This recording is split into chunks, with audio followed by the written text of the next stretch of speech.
Janet, how long are you going to stay at home? I thought you were turning 39 years old next month. Yes, but what's going on? Listen, you're around 40. You're not married. You're not working. You're just staying at home. Aren't you ashamed of yourself? Stop leeching off our parents. Huh? I'm leeching off our parents? Sis, are you sure you're not mistaken? How can I be mistaken? Even Dad says so. He said, I hope she doesn't stay at home forever.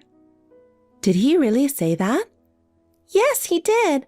When I went home the other day, he was lamenting about it. He definitely wants you to leave. I'm sure you'd be in trouble if I stopped taking care of them. Huh? You're taking care of them? Give me a break. You don't even work and they support you. Am I going to be in trouble? If anything, I'm in trouble because you won't leave. Why are you in trouble? Because I can't live in our parents' house because you're staying there. What? Sis, do you want to go back to their house? Doesn't he want to live with his wife's parents? He'd rather live with them. It's better for the kids to have Grandma and Grandpa close by. Of course. So, Janet, if only you would leave there, we can live with them. I've never heard that you wanted to live with them, because the house you're living in now, it's in a great location and it's newer. Didn't you say you like it? I do like it, but my current home is a rental and it costs a lot of money. It would be a waste to keep paying the rent. Huh? Sis, you told me not to live with them. You want to live there to save money? Shut up! Unlike you, I have 2 kids. I have to save a lot of money. Well, I understand that. Then I think it's even better not to live with them. From the looks of it, I don't think you understand the situation there at all. If you move in with them, you'll definitely regret it. Huh? There's no way I'll regret it. My dad has always loved me. He'll be happy when I come home, of course. Yes, Dad might be happy when you come back, but I'm saying you'll regret it. What? Why would I regret it? Tell me why. Well, Dad has asked me not to say anything about that. I want you to ask him directly. Voila! You're lying. I knew it. If you can't tell me, that means you're lying. I'm not lying. Then I'll ask my dad if he wants to live with me or with you. If Dad chooses me, you'll have to get out of their house. Well, if he did that, that'd be fine. Yes, I'll hold you to that. I'll call Dad right away. I'll call you later. Janet, I heard from Susan. We can't live at our parents' home because of you. I hate to say this, but I don't think it's a good idea for you to live with your elderly parents. I think it would be better for you to become independent. Hello, Bob. I heard from my sister yesterday, too. Isn't there some misunderstanding? Huh? What are you talking about? I'm not leeching off our parents. I consider myself to be independent. No. Staying at your parents without working at your age means you are not independent. It is not you who should live with your parents. It's us who have a family. Why don't you get married? Well, I know it's not easy for a recluse like you to find a partner. And to be honest, Susan is prettier than you. You're really being so rude. I mean, don't most people want to live with their wives' parents? Please tell me why you want to live with her parents. It's kind of complex. I would like you to stay out of it. Then why don't you leave me alone? Besides, I'm saying this out of kindness. I know you don't know anything about the situation. If you live with my parents, you will surely regret it. Regret? How can I regret it? Not having to pay rent would be awesome. You're leeching off my parents too. Huh? We're different from you, Janet. I'd feel terrible if you say we were the same as a recluse like you. If you both insist that much, I'll get ready to leave home. Even if you cry and beg me after the fact, I won't help you. Huh? We're going to cry and beg you? That won't happen. We won't help you if you cry. Are you done? Is that all you wanted to say? I feel disgusted talking to you. Now, if you'll excuse me. Please get ready to move out as soon as possible. Janet, you told my husband you'd get ready to move out. It looks like you haven't left yet. Hurry up. We can't move in unless you leave. I said I'd get ready to move out, but I didn't say when. Have you talked to Dad? Yes, I asked him if he wants to live with us or with you. He said he wants to live with us. Well, that's what he said. I'm ready to leave any time. But you said you would check with him, so I waited. If you asked him about the situation, I thought you might say you don't want to live with them. Did you check out the situation? What? There's no way I would do that. It's obvious that you were bluffing. Well, I don't care if you regret it. Huh? You're not making any sense. How long are you going to stay there? A loner like you, get the hell out of there. Okay, I'll leave then. Huh? I told you I'm all set.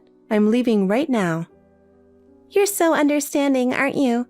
Then we'll move in tomorrow, too. That's fine, but you have to promise me one thing. Promise? What? That you won't live with them after all. Don't ask me for help. I will never help you. Huh? Give me a break. That's not going to happen. Okay, I promise you. I swear I'll never ask for your help. Well, good. Sis, you don't seem to know this, so I'll tell you this. Dad is addicted to gambling. They are in debt. I've been supporting my parents for a while now, but it seems they don't need me anymore, so you're going to have to support them from now on. Huh? Dad gambles? That can't be true for someone like him. You should lie a little better than that. Sis, you don't believe anything I say, do you? Of course I don't. Have you forgotten that they raised you? There are white lies and lies you can't tell. Can't you even understand that? You are no longer my sister. What? Are you going that far? Dad said he doesn't want to see you as his daughter. All he wants is me. That's enough for him. Dad said that. You know that he's always on my side, don't you? I feel sorry for you because he doesn't love you. Okay. I'll go on with my life from now on. I don't consider you guys family anymore, okay? Okay. You sound so arrogant. You've been a recluse your whole life. What can you do? All I want is their house. Where do you think you're going? Are you going to be homeless? Well, good luck with that. Bye. Janet, I'm sorry. Please, can you please help me? We found out Dad's dead and Mom left. My husband said this wasn't what he heard and he left me. I'm in a lot of trouble. Hey, Janet, are you listening?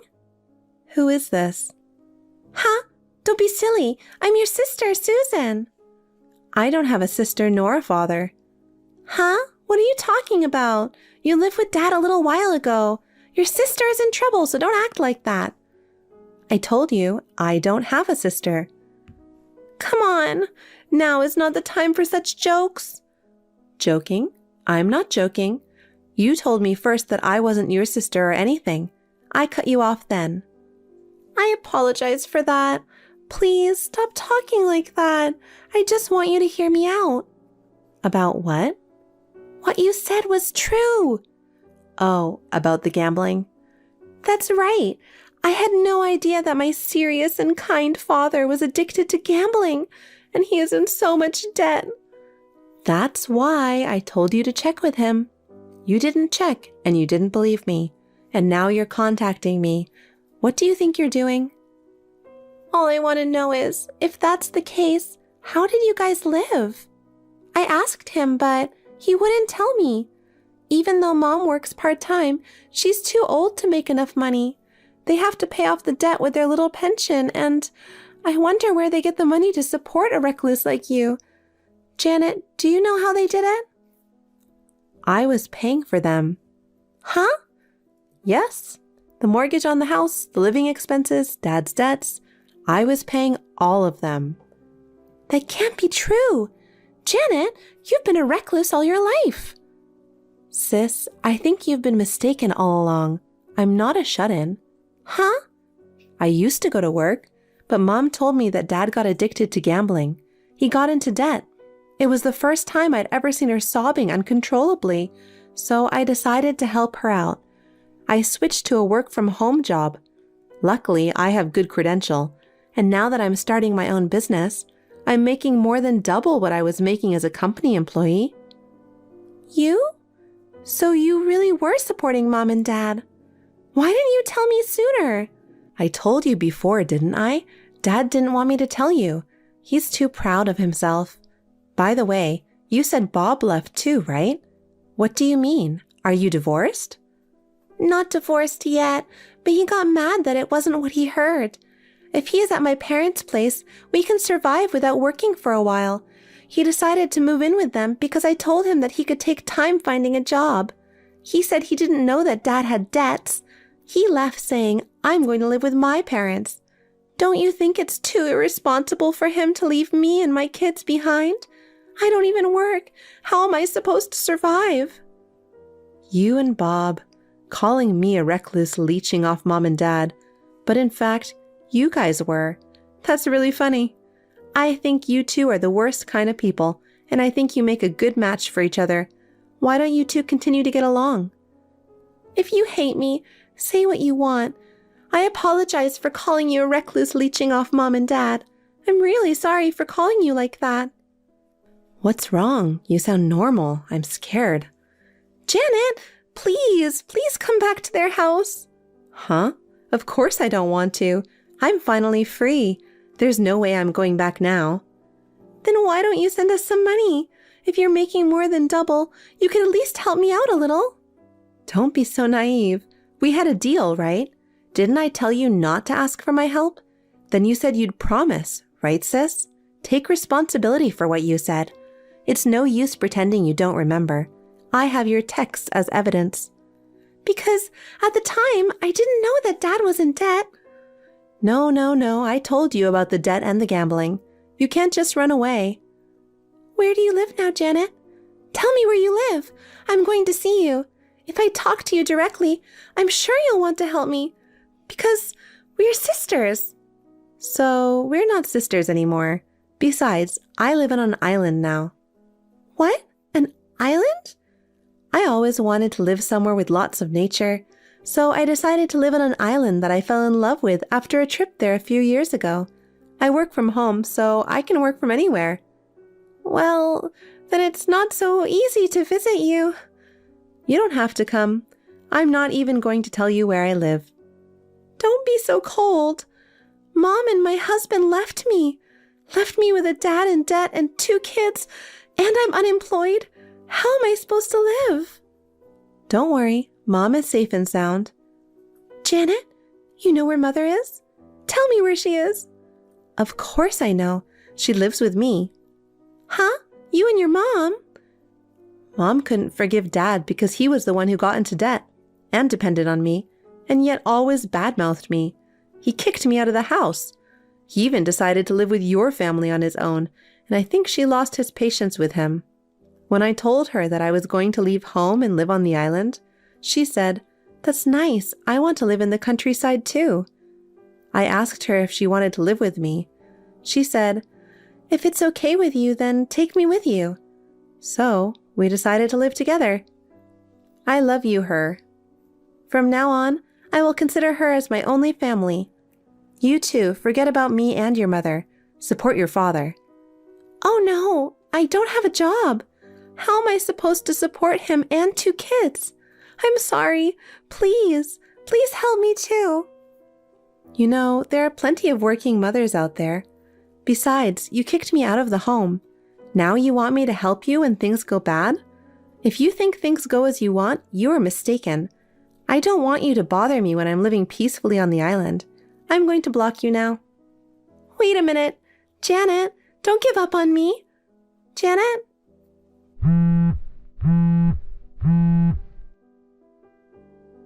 Janet, you have to help me. After that, I got a call from my father. He told me that he was sorry and that I should help him, but I told him, "My mom is the only family I have now, so forget about me." I also told him that I wanted him and Susan to help each other. He asked me to at least tell him where my mom was. Of course, I didn't tell him. I blocked him. My father and sister used to be very close. but now my aunt says they are always arguing and cursing each other. She was begged and asked to tell where my mother and I were, but she was always on my side. She told me with a laugh that she ignored it. I am enjoying my life in the countryside with my mother. Ever since she found out about my father's debt, she was looking so sad. I am relieved that she is finally smiling again. In fact, I have a boyfriend here on the island who I had a long-distance relationship with. He met my mother the other day, and we are planning to get married soon. I am so happy that he wants to live with my mother. From now on, I want the three of us to help each other and live together. Hey, Tanner, where are you gonna bring me downstairs? You brought me up here saying you had something to show, but then you haven't bothered to come get me. Ugh, if you want to come down, just do it yourself. Huh. I'm in a wheelchair, you know that. Oh, my bad. I forgot you couldn't climb up and down stairs by yourself. Stop teasing already, just come up here, please. Nope. What? I'm heading out for an overseas trip right now. What the heck? I'm getting picked up soon, so I don't have time to get you down. Wait, what are you talking about? You didn't tell me anything about you going on a trip. No need to tell you anyway. You can't go with those legs, you know. Then, who are you going with? My mom. With Marcia? She hasn't been abroad before. Since I got a bonus, I decided to take her to Paris, a place she always wanted to go. You're still such a mama's boy, huh? What did you say? She's more important than me, right? What's wrong with being nice to my mom? I don't mind you going on a trip with her, but seriously, of all times, you decide to go when I'm having trouble? It's just not right. Come on, it's your fault for ending up in a wheelchair. Now I have to take care of you. It's a real pain, you know. I know I've caused you trouble, and I'm sorry about that. I understand the accident was partly my fault. Okay, so you know. But how could you leave me up here and go on a trip with your mom? There's no need to be so mean. Even she thinks you're useless and wants me to divorce you. That's awful. But you know, if I have to endure being treated like this, I'd rather just divorce you. Not happening. Why not? I heard you're getting a hefty sum from the insurance. I don't know. I'm still waiting to hear from them. So why would I ditch a cripple who's like a money-making machine? Huh. Don't say it like that. If I work hard in rehabilitation, I might be able to walk again. Don't. If you recover, the amount might go down. Are you just with me for the money? Is there anything else? You can't even do basic chores. Just wander around in a wheelchair, taking up space. What's the point of having a woman like that? I've had enough of all these hurtful remarks. Then why not just go meet your creator? I'm thinking if you get all depressed about being in a wheelchair and say your goodbyes to this world, the compensation might skyrocket, you know? What the heck are you even saying? I'm trying my best to get better. Oops, looks like the car's here. Well, I'm out. I'll be gone for 2 weeks. Are you seriously leaving me behind? The one stuck in a wheelchair better tough it up alone. No water or food up there, so you might suffer for a bit. But you'll get used to it soon enough, haha. Do you think I'm just gonna sit here? Just so you know, you can't call for help. Why not? Wi-Fi is gonna cut off soon, so it's a waste trying to call anyone, haha. I still have cellular. Your phone's being disconnected. You've been home and barely using it, so never noticed, huh? You're so calculating. Once I get back in 2 weeks, I'll take away your phone and erase the history. Perfect crime. Do you want me gone that much? Yup, seriously, a nuisance. Can't deal with a woman who can't walk. I see. I get it. Thought about just taking direct action, but that seemed kinda scary, you know. So I figured this was the best way. If I endure thirst and hunger, maybe God will come to pick me up. Oh, you're getting motivated. Yeah, feels like there's no point being here. Good girl. The tricky part is having the will to live, haha. But if I kick the bucket here, this house becomes a crime scene, you know. All set with a blue tarp for that. It's not that easy, I think. Don't move out of the tarp. It'll be a hassle to deal with later, okay? It'll be easier if I just roll you up and toss away. Got it. Well, I'm gonna cut off the Wi-Fi now. Don't come back to lie and haunt me. Okay?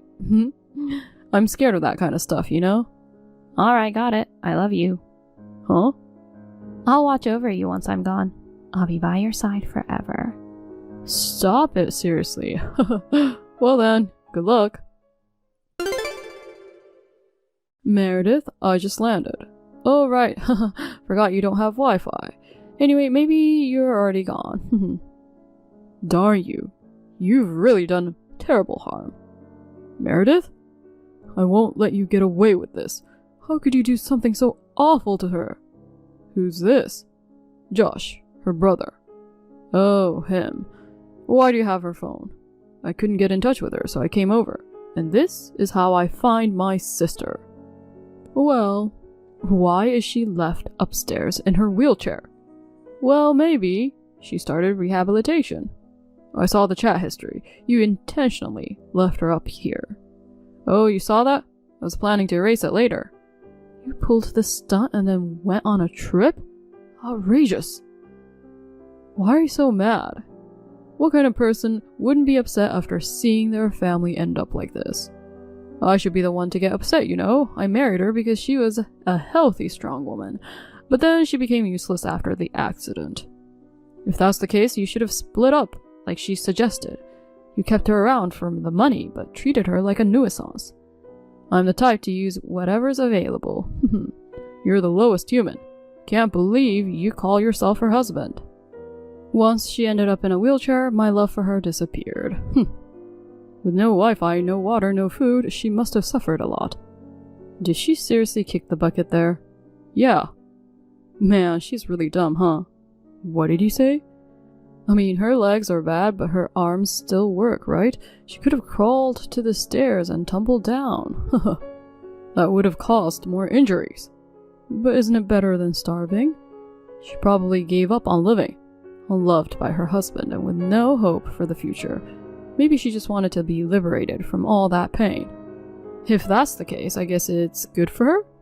Hey Josh, you're not thinking about turning me into the police, right? What you did is a crime. Abandonment of a dependent person. Come on, don't exaggerate. It was just a typical couple's fight. If you say I had no malicious intent, then I won't be charged, right? Right up until the battery died, she was writing a message for you in the Notes app. I'll copy and paste here right now. Oh. Always by your side, watching over you. Ugh. Even if I become just a soul, I won't leave you. What the heck? Kinda creepy. She's probably holding a grudge against you. Oh man, this is giving me goosebumps. Maybe she's next to you right now. Cut it out. You can't deal with ghosts or anything like that. My grandma was sensitive to the supernatural. I've been hearing those unexplainable stories since I was a kid. Spirits that can't move on are a real pain, so be careful. I'm heading to Voodoo Lady right now. Why? I'm gonna get a purification done. Are you going to cast off my precious sister's soul? Look, I didn't do anything wrong. I'm sure she doesn't want me to be miserable either. I doubt that. I'll use the money she left wisely. What about the funeral and the grave? Please handle them. Are you sure about that? As long as I'm fine after the purification. I get your point now. Listen, I just got off a long flight and I'm tired. The house feels eerie, so I won't go back for a while. I'll stay at my mom's place until I feel okay. If it's messy, please clean it up for me. Got it.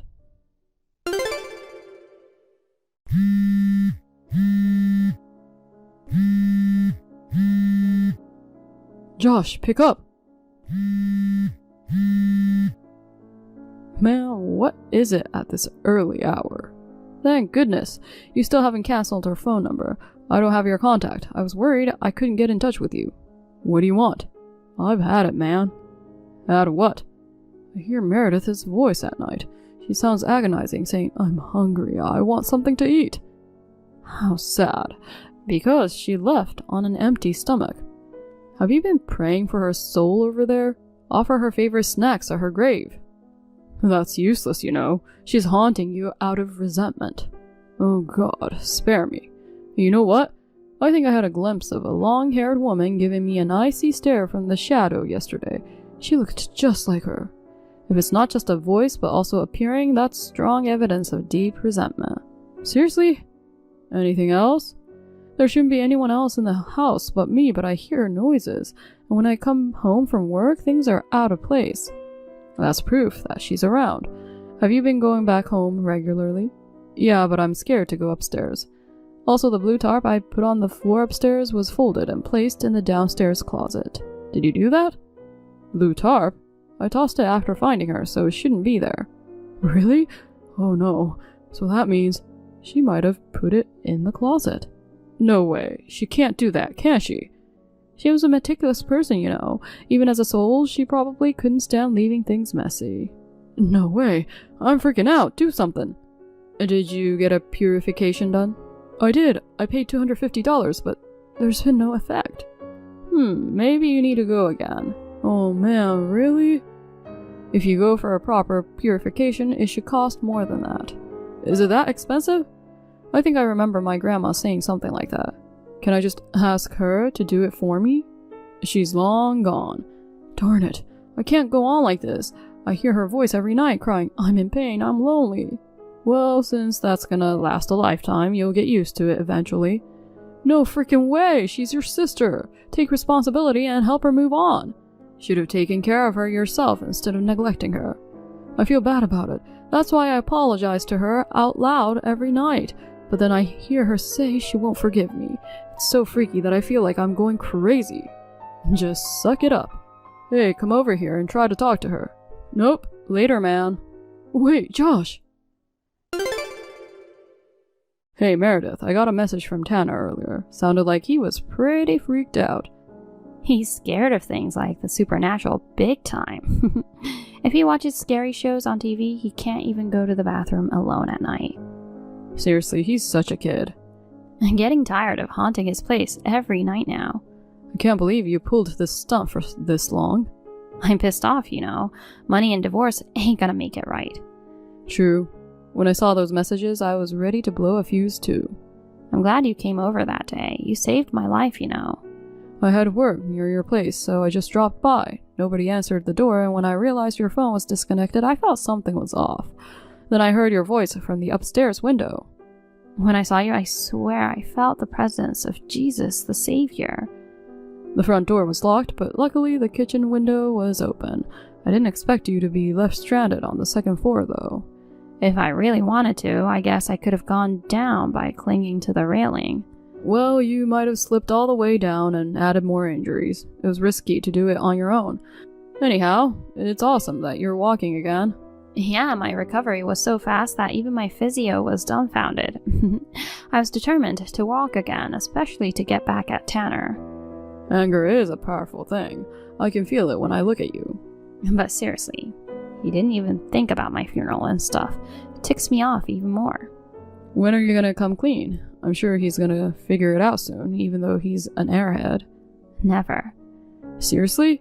He can stay scared for the rest of his life. You can just tell him that the funeral was done, only with the family. But what about the marriage record? If he checks it online, he'll easily find out. That idiot doesn't even understand any legal procedures. Just make up some excuse and have him sign the divorce papers. Is he that dumb?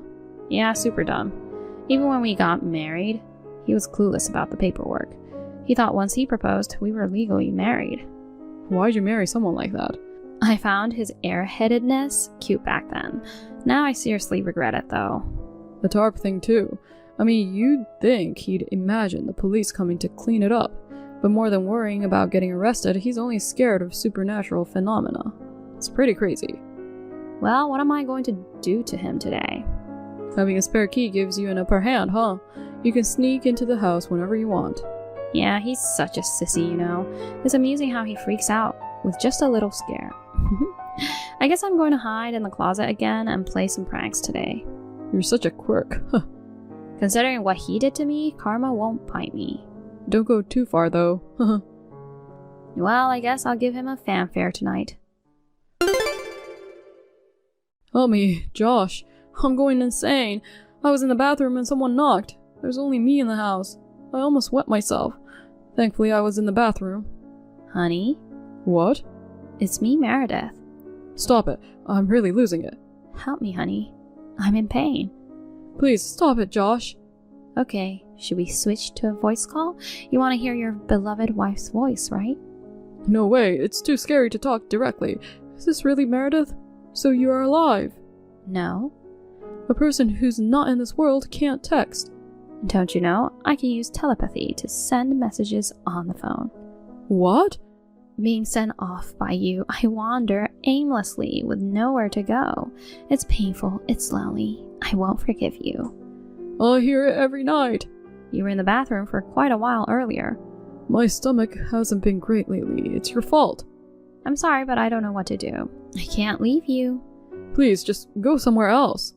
I remember something my grandma said a long time ago. If I release my attachment to this world, I can find peace. So, what should I do? Please divorce me.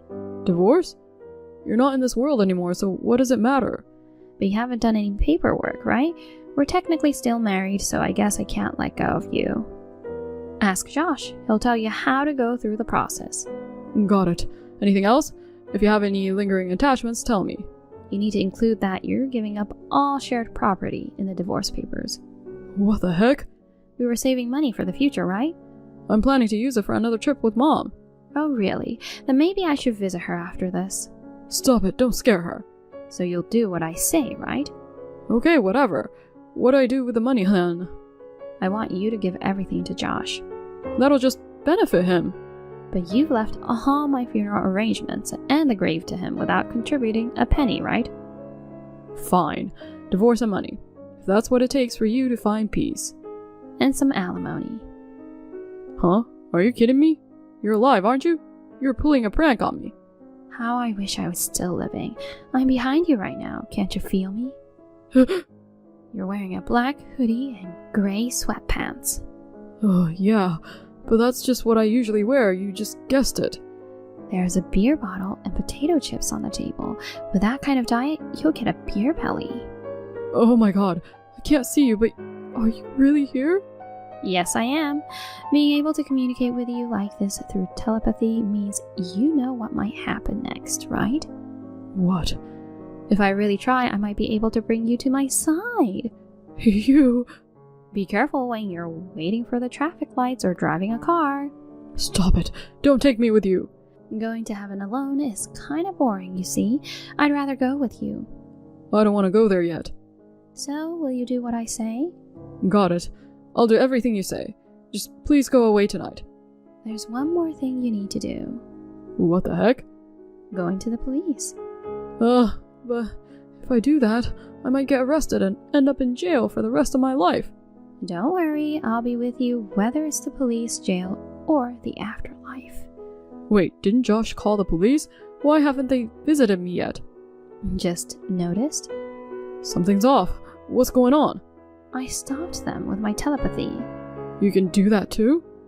I can do anything. Oh, by the way, you seem tired. How would you like a shoulder rub? No, stop following me around.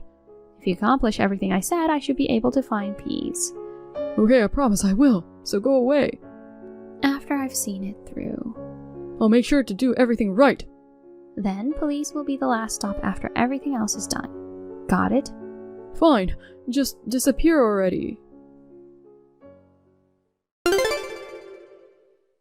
Tanner went through with the divorce proceedings as I instructed, handed over the money to Josh, and turned himself into the police. He was temporarily held in custody under the abandonment of a dependent, but there were no charges filed against him. After all, I've been saved by Josh and I'm still here. Since he's an airhead and doesn't quite grasp the situation, he continues to live in fear of my ghostly presence. Just for fun, I called him the other day. He freaked out, thinking it was a call from the afterlife, and hung up immediately. And get this, my ex-mother-in-law, who went on a trip with him, believes his story and thinks I've become a ghost. They'll probably be living the rest of their lives scared of random sounds and shadows. Serves them right. On the other hand, I worked hard on my rehabilitation and can now walk as before. I've also returned to work and currently commute from my parents' place. I'm planning a family vacation soon to thank my brother for helping me. Hey, Heather. Long time no see. How have you been? Stella, what do you want? Oh, come on. Am I not allowed to message you if I don't have business? You've been MIA for 5 years.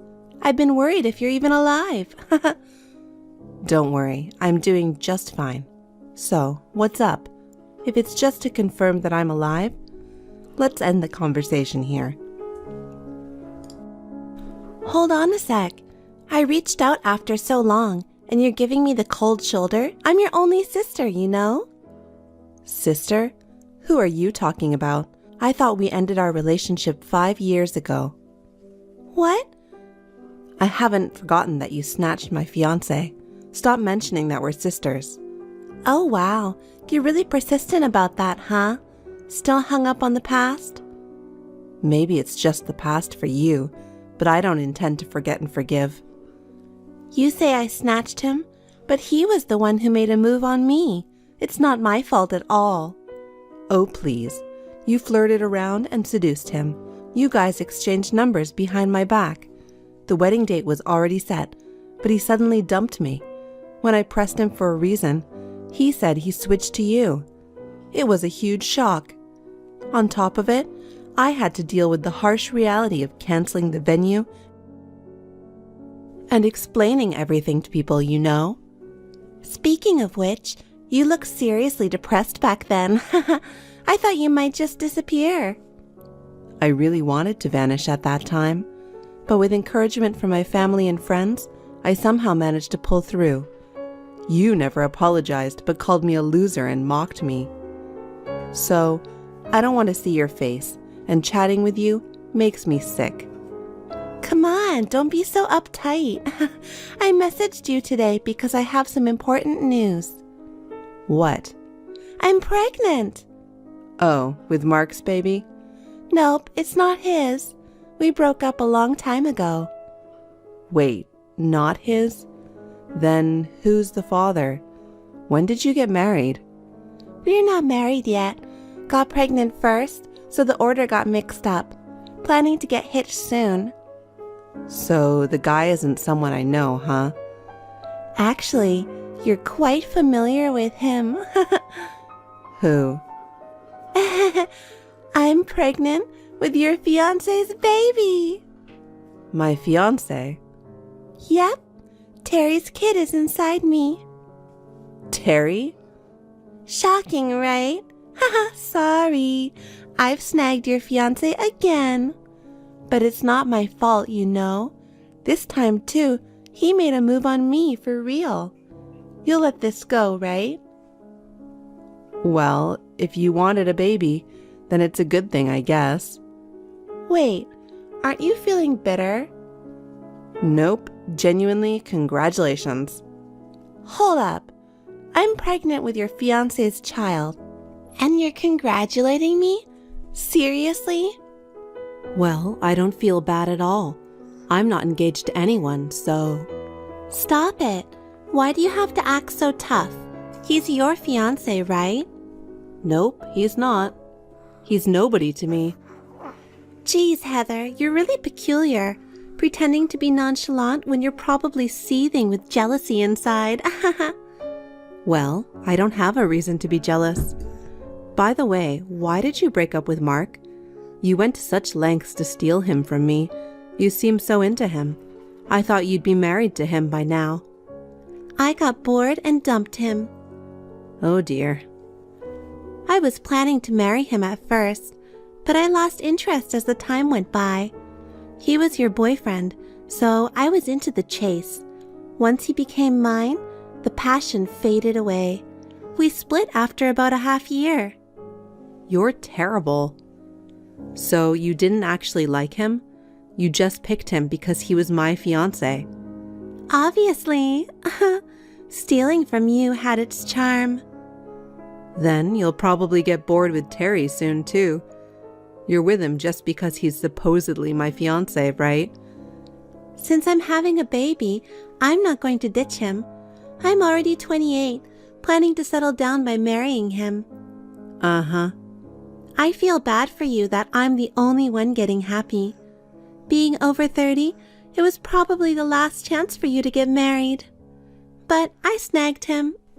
I've always wondered, why do you keep going after my boyfriends? Since we were teens, whenever I dated someone, you'd meddle in. It feels like you've taken away so many of my boyfriends. Why? It's payback. Payback? Yes. When we were in middle school, you stole my first crush. Me? I have no recollection of stealing anyone. I asked my crush out back then and got rejected. He said he liked someone else. That someone was you. What the? This is the first time I've heard about this. You don't remember? It was Jordan in the same class as you. Jordan? Oh, I vaguely remember a boy with that name. Back then, I was so focused on club activities, and boys weren't on my mind. I was just friends with him. I'm sure we weren't dating. You're so annoying. That means he had a crush on you. Who knew? If he'd liked me, I'd be flattered, but he never said anything to me. Doesn't matter. Either way, you took away someone I liked. Eye for an eye. I can't believe this. You're still hung up on something from our childhood and kept harassing me for it. Anyway, you took my guy first. I'm just getting back to you. Plus, I'm younger and way cuter than you. I absolutely have to get married before you. Yeah, sure. Whatever you say. But the father of your child isn't my fiancé for sure. You're still going on about that? It's time to face reality. You lost to me. By the way, my wedding's in a week. You want to come? No, thank you. Yeah, I thought so. Going to the wedding of an ex-fiancé would be too rough, right? Are you inviting Mom and Dad? I wish, but I won't. Ever since I snatched Mark, they've been cold to me. Even when I told them about my pregnancy and getting married this time, they were like, do what you want, and left me hanging. Well, that's to be expected, right? They went through so much trouble when the wedding got called off because of you. But Terry's parents are thrilled about our marriage, so even if they don't come, it's fine. Won't it look weird at the wedding without the bride's parents? Nah, just make up some excuse like someone's sick or there's an emergency, and it'll be okay. Anyway, good luck with searching for a new partner again. Well, at your age, it must be tough to find someone. The probability of leading a miserable single life forever is much higher. I don't really need to do that anymore. Oh well, I'm busy too, so catch you later. Hi, Heather. Have you found yourself a new boyfriend yet? I've already found my happiness, so don't worry, I won't snatch your boyfriends anymore. Relax and keep searching for your match. Listen, Stella, can you stop bothering me about this kind of irrelevant stuff? I'm busy, you know?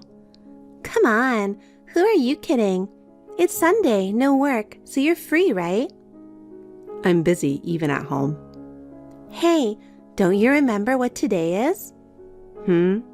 It's my wedding day. Oh, yeah, now that you mention it. Are you having a reception? We're just having an intimate dinner with close family and friends. The ceremony was beautiful. It's a shame you couldn't make it. We had it in this cute chapel, and I wore a gorgeous wedding dress. I felt like a princess. I'm glad it went well. I wish you all the happiness. Are you seriously wishing me well? Yep, I am. Can't you be honest for once? I mean, I'm married to your ex-fiancé and having a baby with him. You must be kicking yourself over that, right? I've said it before. He's not my ex-fiancé. It's amusing you're still saying that. Whatever. Is that all for today? Nope.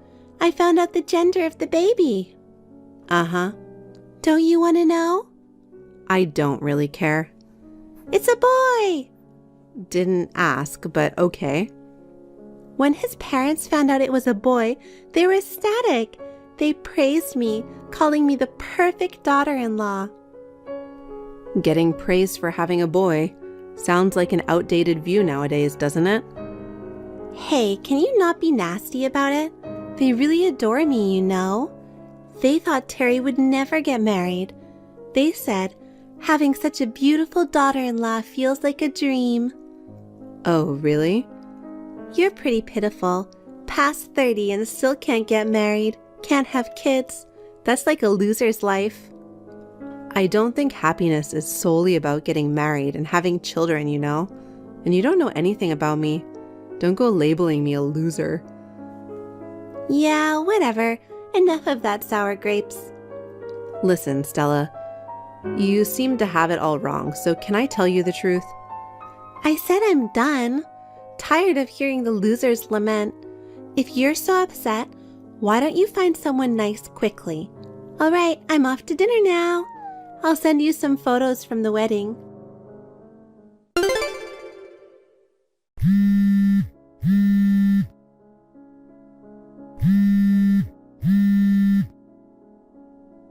Help me, Heather. Are you there? Ugh, so noisy. Of course, it's you. What bragging are you up to this time? You've been silent since your wedding day. Didn't you say you were sending me wedding photos? Not gonna brag, and I deleted all the photos. I want to forget about the wedding. Why? I've decided to divorce Terry. What? Are you crazy? It's only been a month and you're already talking about divorce? Is it because you got bored with him as usual? No, it's different this time. He's a problem, but his parents are even worse. I don't want to live with them in the same house. Live with them? There weren't any plans for that, but after the wedding, his parents completely changed. They said we should leave the apartment and move in with them since I'm their daughter-in-law now. Oh, that sucks. They were so sweet until we had the wedding. They never mentioned living together. So we rented an apartment and planned on enjoying our newlywed life. But Terry obeyed them and broke the lease of the apartment. So now you're living with them? Right. But you're pregnant, so isn't it helpful to be with them? Terry's working and not at home, right? Having them around must be reassuring. You can have your mother-in-law take care of the housework. No way! She says pregnancy isn't an illness and expects me to do all the chores. Even when my belly gets sore and I ask for a rest, she says pregnant women in her time used to work until the last moment before childbirth. I'm doing all the housework alone with this big belly. It's awful. Wow, that sounds rough. His parents have some seriously outdated values, which is hard to believe in this day and age. Did you know about it? I mean, I was going out with him at one point, you know. At one point? But you were engaged to him, right? Never. No way. I've said it so many times. He wasn't my fiancé. But you were definitely with him, right? Yeah, but we broke up pretty quickly. Broke up? When I met his parents, I realized that they were old-fashioned, as you know. I saw Terry being under their thumb and I couldn't deal with it. Seriously? I was considering marriage at the time. Thank goodness I realized his true nature pretty early on. Even after we split, he and his parents couldn't seem to let go. They kept pestering me. It stopped only after I got a new boyfriend. I shiver to think what would have happened if I continued with him. Oh God, why didn't you tell me this earlier? If he was that lame, I wouldn't have gone for him. Oh, come on. We hadn't been in touch for a long time. When you messaged me after a while, you were already pregnant. It wasn't like I could just stop everything at that point. What am I going to do? I absolutely don't want to live a life being bullied by in-laws. Well, there's not much you can do. You were so desperate to snatch him away from me that you failed to see their true colors. It's all on you. Oh God, I just remembered. Terry used to beam saying that you and I looked alike. Maybe he wanted to marry me because I resemble you? That's highly possible. It's hard to say without asking him directly. He was so fixated on you even after you broke up. I was just a replacement for you in his eyes. He doesn't truly love me. What a scumbag. Hey, that applies to you too. You thought he was my fiancé and went after him. It goes both ways. I'm leaving my in-laws and divorcing him. Can I stay at your place for a while? Even if I get a divorce, raising a child alone will be tough, you know. You need to help me. Why should I help you? Because you're single and have plenty of free time. Are you planning to be alone all your life? Living with a cute little nephew and a sister is obviously better. I can't. Why not? Because I also have a child. What? Yes, I'm married and have a child. You never told me. Who's your husband? Were you in a relationship with Terry? I had broken up with him ages ago. I married a guy I met through work after that. We're a family of 3 now. Oh my God. You didn't tell me about your marriage or having a child. I tried to tell you the other day, but you didn't seem interested. Besides, I have no obligation to tell you. We're family. Even Mom and Dad never said a word about it. I thought you were single all this time. I asked them not to tell you about it. Why? You have a record of snatching away my fiancé. I didn't know what you'd do, so I kept my marriage and child a secret. You're terrible. I've been going through so much pain. How could only you get to be happy? Oh, please. You got married and are having a child, so you should be happy too, right? Being controlled by in-laws? Yeah, right. We're sisters. Help me out. Even if it's just for a short time while my child is still young. Both Dad and Mom are cold to me, so I can't ask them for help. You're the only person I can rely on. I'm sorry, but I'm fully occupied with my child. I can't take care of you. I mean, even if I had the capacity, I wouldn't help a trashy sister like you. Ugh, what should I do then? Am I stuck with an unloving husband and bullying in-laws for the rest of my life? Since you've chosen your partner, both of you should work together as a couple and do your best. Your in-laws are looking forward to having their grandchild, right? Oh, my kid just woke up from a nap. I have to go. Let's both do our best in parenting. Wait, Heather. I apologize for everything I've done before. Please help me. Heather. Stella asked Terry for a divorce, but he adamantly refused. Even the in-laws stated, after finally having a grandchild, we won't allow a divorce. So she continues to live with them, unable to escape. She had a healthy baby boy, but as expected, the in-laws have been interfering in childcare. I hear that she's on the brink of a nervous breakdown. I can't say I'm concerned about her, as it's her own doing. I only pray that her boy will grow up to be a decent man. As for me, I'm planning to return to work soon by sending my daughter to daycare.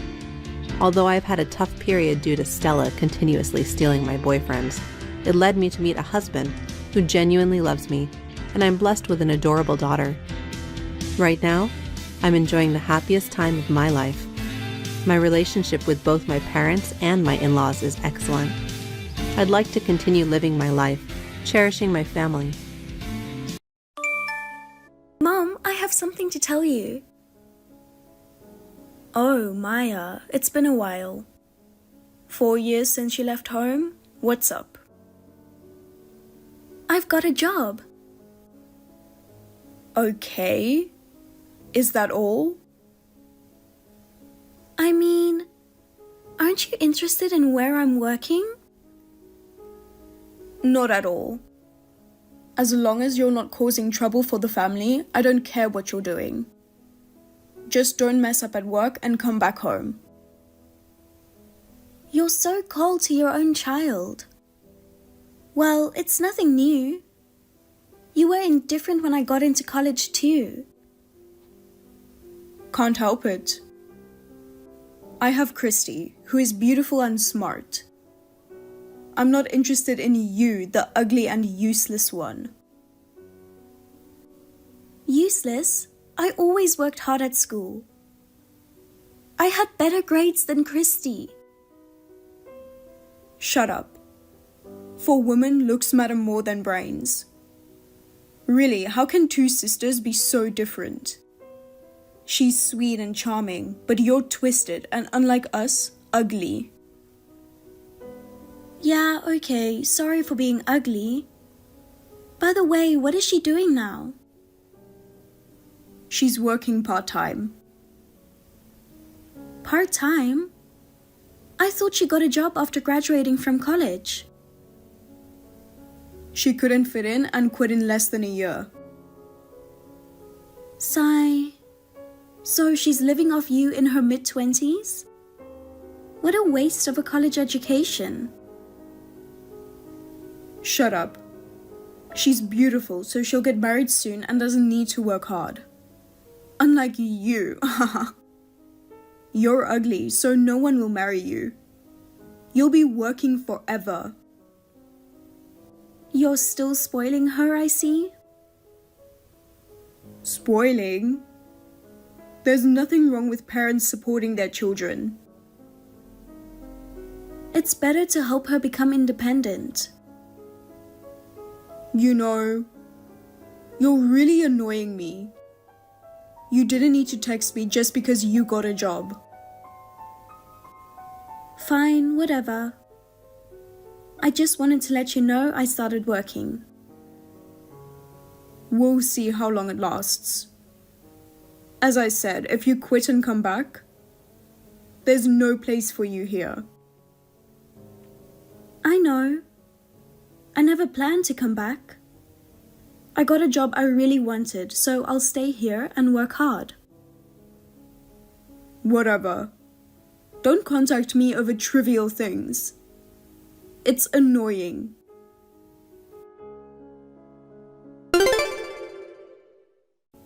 Mom, it's been a while. Do you have a minute? Maya, what do you want? I'm busy right now. If it's about money, I don't have any for you. Why do you think I need money? I haven't even said anything yet. You're probably asking for help. Because you quit your job and ran out of savings, right? I didn't hear from you for 5 years. And suddenly you're reaching out.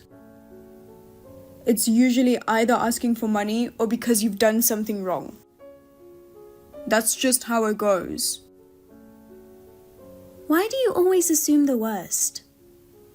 I haven't quit my job. And have I ever asked you for money before? No, but you seem like the type who would. You've always been overweight, slow, and not very bright.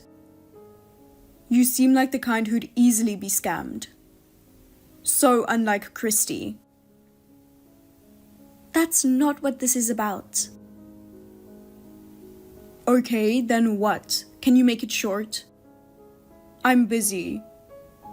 You're still as inconsiderate as ever. Fine, I'll get to the point. I've been told I'm getting an award for my work.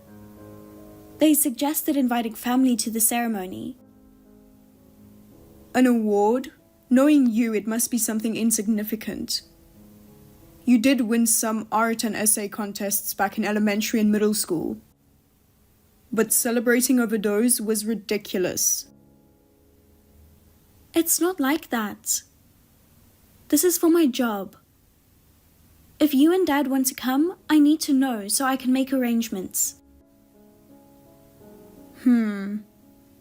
Well, if you insist, I might consider it. When is it? Next Sunday. Oh, that won't work.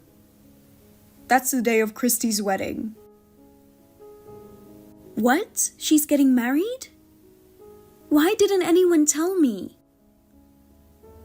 You didn't ask. Besides, it doesn't matter because you're not invited. Jeez. I don't know who you take after, but you're so plain, unlike her. Inviting you would lower the family's prestige. She's marrying the CEO of a major IT company. His name is Adam, and he's so handsome, tall, and has a great build. They're a perfect match, both very good looking. His company is international too. There's no way we'd invite someone like you to such a grand wedding. You'd ruin the beautiful couple's image. Dad also said not to invite you because you're an eyesore. He's been particularly disliking you. Christy said having you as a sister is the biggest stain on her life. So no, you're not invited to the wedding. We don't care about your insignificant award. Do whatever you want. Christy has always been perfect and is our pride. Marrying into wealth makes us even prouder. You really dislike me that much, huh? It's not so much dislike as it is that you're useless. You could never meet our expectations like Christy. I've tried my best, you know. But results are all that matter. Just trying isn't enough. That's why your award doesn't mean anything. Christy's happiness is what's most important. I understand. Good. Just do whatever you want on your own. You've always favored her and called me ugly and stupid. Despite everything, I thought we were still family. I didn't realize you resented me this much. Stop it. It's revolting to think I share blood with you. I wish I could erase having given birth to you. How can you say that to your daughter? My daughter? What a joke. We're cutting ties to avoid embarrassment at the wedding. I don't want Christy's husband to know about a blemish like you. So, you don't want me anymore? Even though I'm your daughter? Not anymore. You've always been a nuisance.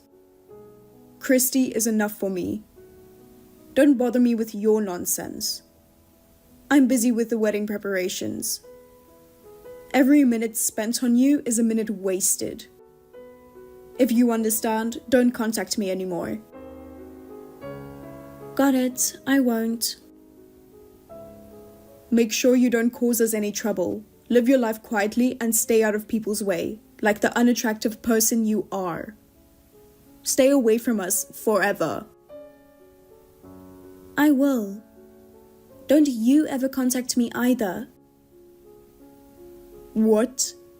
How dare you talk to your mother like that? Well, since we're cutting ties, we're no longer parent and child, right? Goodbye.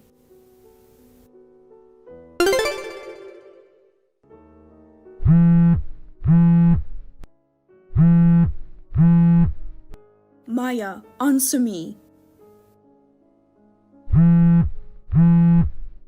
Don't you dare ignore your mother. Jeez. Didn't I tell you not to contact me again? I mean, I'm still sleeping. I need to confirm something now. What? What did you do? Tell me. What are you talking about? Adam asked me about you. He said he saw your picture in some newspaper. What on earth did you do? You better not have done anything to embarrass us. Oh, that's probably about the thing I mentioned the other day. You mean that so-called award you got? If it's about being in the newspaper, then yes. I'm out of the States doing some scientific research. and my work was recognized. I received an honor. An honor? You mean like a prize? Wait, you're out of the country? I had no idea. I've been out since college. You really don't care about me, do you? It's just amazing. You let me go to high school as a formality. But I had to handle everything for college on my own. Because you told me to get out and that you wouldn't support me. I guess it makes sense you wouldn't know. By the way, it's the middle of the night here due to the time difference. I don't care about that. How did you afford to attend a college overseas? You didn't steal our money, did you? You thief. Excuse me? I got a scholarship.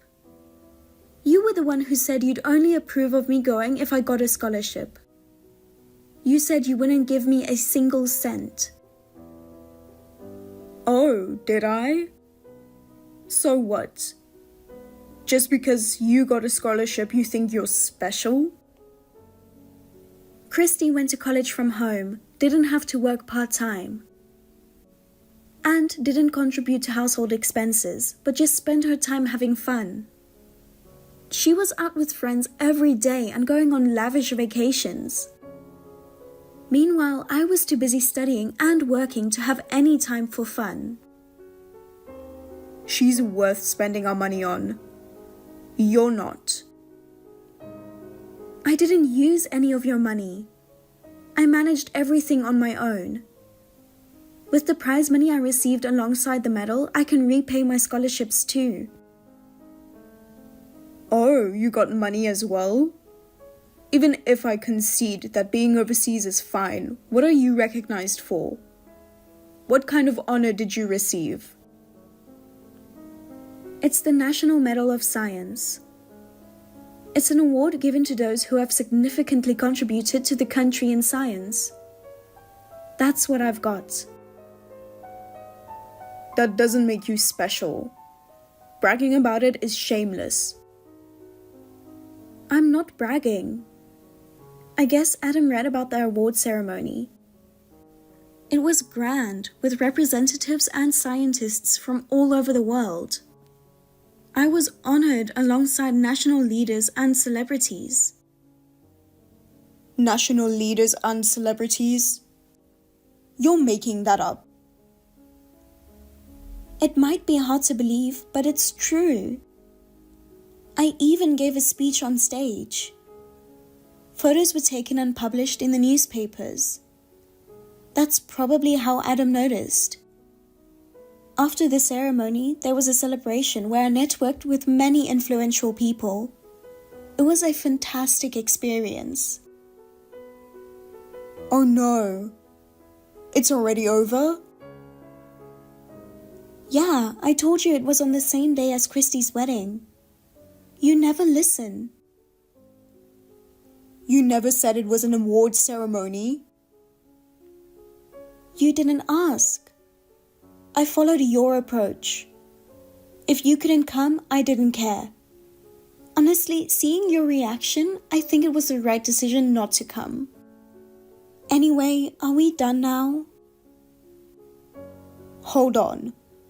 If famous people were there, you should have told me. It's not fair you had all the fun. I would have liked Christy to meet them too. Well, too bad. I thought you weren't interested. Besides, it was on the same day as her wedding. So it wouldn't have worked out anyway. But if I had known national leaders and celebrities would be there, things would have been different. If you had told me, I might have considered it. Really? But it wasn't an easy trip to make regardless. Even so, if I had known, I could have prepared. It's really unfair that you kept such an important thing hidden. I didn't mean to hide it. You assumed it was an insignificant award from the start. I was quick to judge, and I apologize. I've reconsidered my opinion of you, Maya. Adam wants to meet you and hear about your work. Being recognized by the CEO of a major company makes me proud. Come home and boost our family's reputation. Maybe he can introduce you to his wealthy friends. I was introduced to many young, handsome men at the wedding. I'm not interested in that. Don't be ridiculous.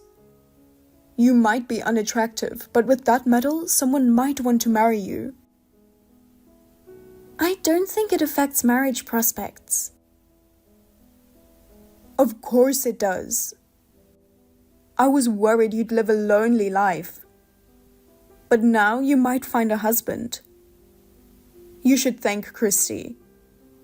Because of her high-status marriage, you have a chance to marry well. Don't make decisions for me. I have more research to do and won't be coming back. Besides, I'm already engaged. Engaged? No way. When did you get engaged? You never mentioned having a boyfriend. Well, you told me not to bother you with trivial matters. I met him here. He proposed recently. I won't accept some random guy from a backwater country. He must be after your money, a filthy pauper. Come home and marry someone wealthy and respectable. I don't need your approval. Besides, he's a titled nobleman. What? Are you making this up?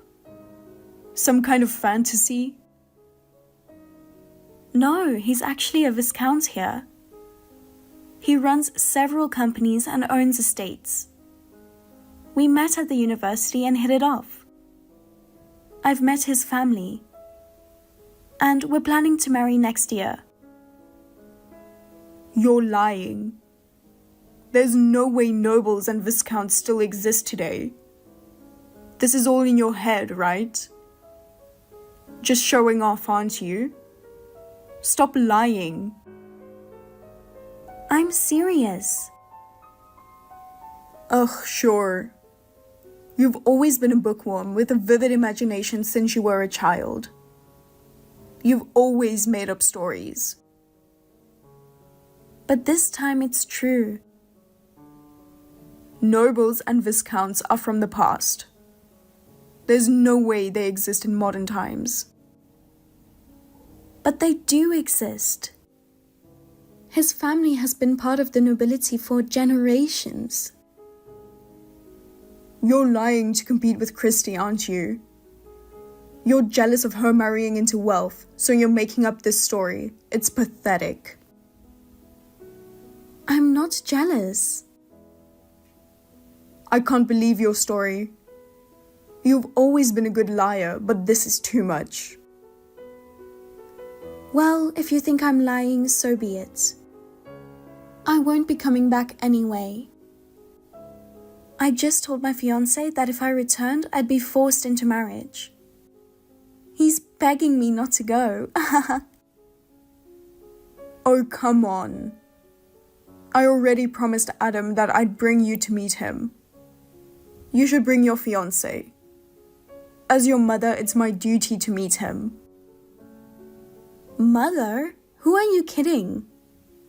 You've never acted like one. Don't start now just because it's convenient. It makes me sick. How can you say that? Both you and Christy are my dear daughters. You said having her was enough for you. Well, having my current family is enough for me. This is our last contact. Wait, please. Just let me introduce you as Christy's lovely sister to Adam. I already promised him. And he's looking forward to it. I apologize for not inviting you to the wedding. Let's make up, okay? We're already estranged. Now that I've become someone useful, you want to use me for your benefit. This is such a joke. I am never coming back. Never? What about meeting Adam? He's looking forward to it. If you don't come, your family will be humiliated. Are you trying to shame us? That's your problem. You made the promise on your own. None of my business if you're shamed.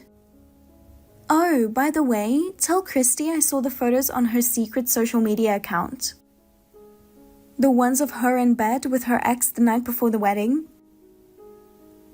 What are you talking about? You gotta tell me more. I don't know. Ask her for the details. Wait. Are you saying she cheated? That can't be true. She finally married into wealth. She probably thought she wouldn't get caught. Well, goodbye forever. Wait, Maya?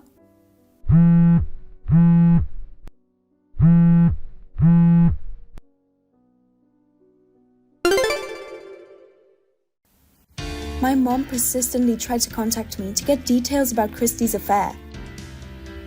If she needed to know, she could have asked her directly. But she was probably afraid of upsetting her. Due to her incessant messages, I blocked her everywhere, completely severing ties with my family.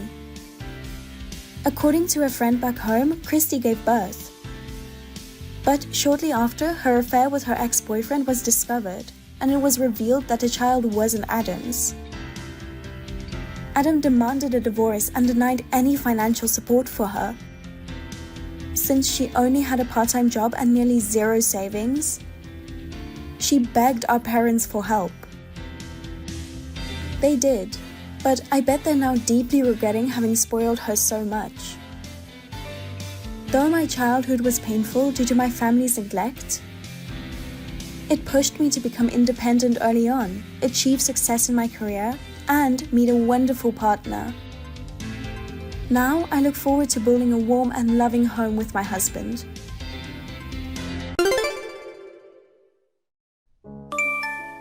Michelle, can I talk to you right now? Ax?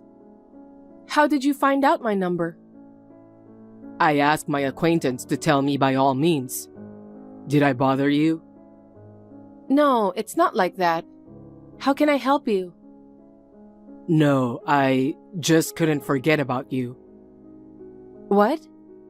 You are the woman of my dreams. Is that so? Of course. When I met you for the first time, I was so impressed. Really? I wonder what it is.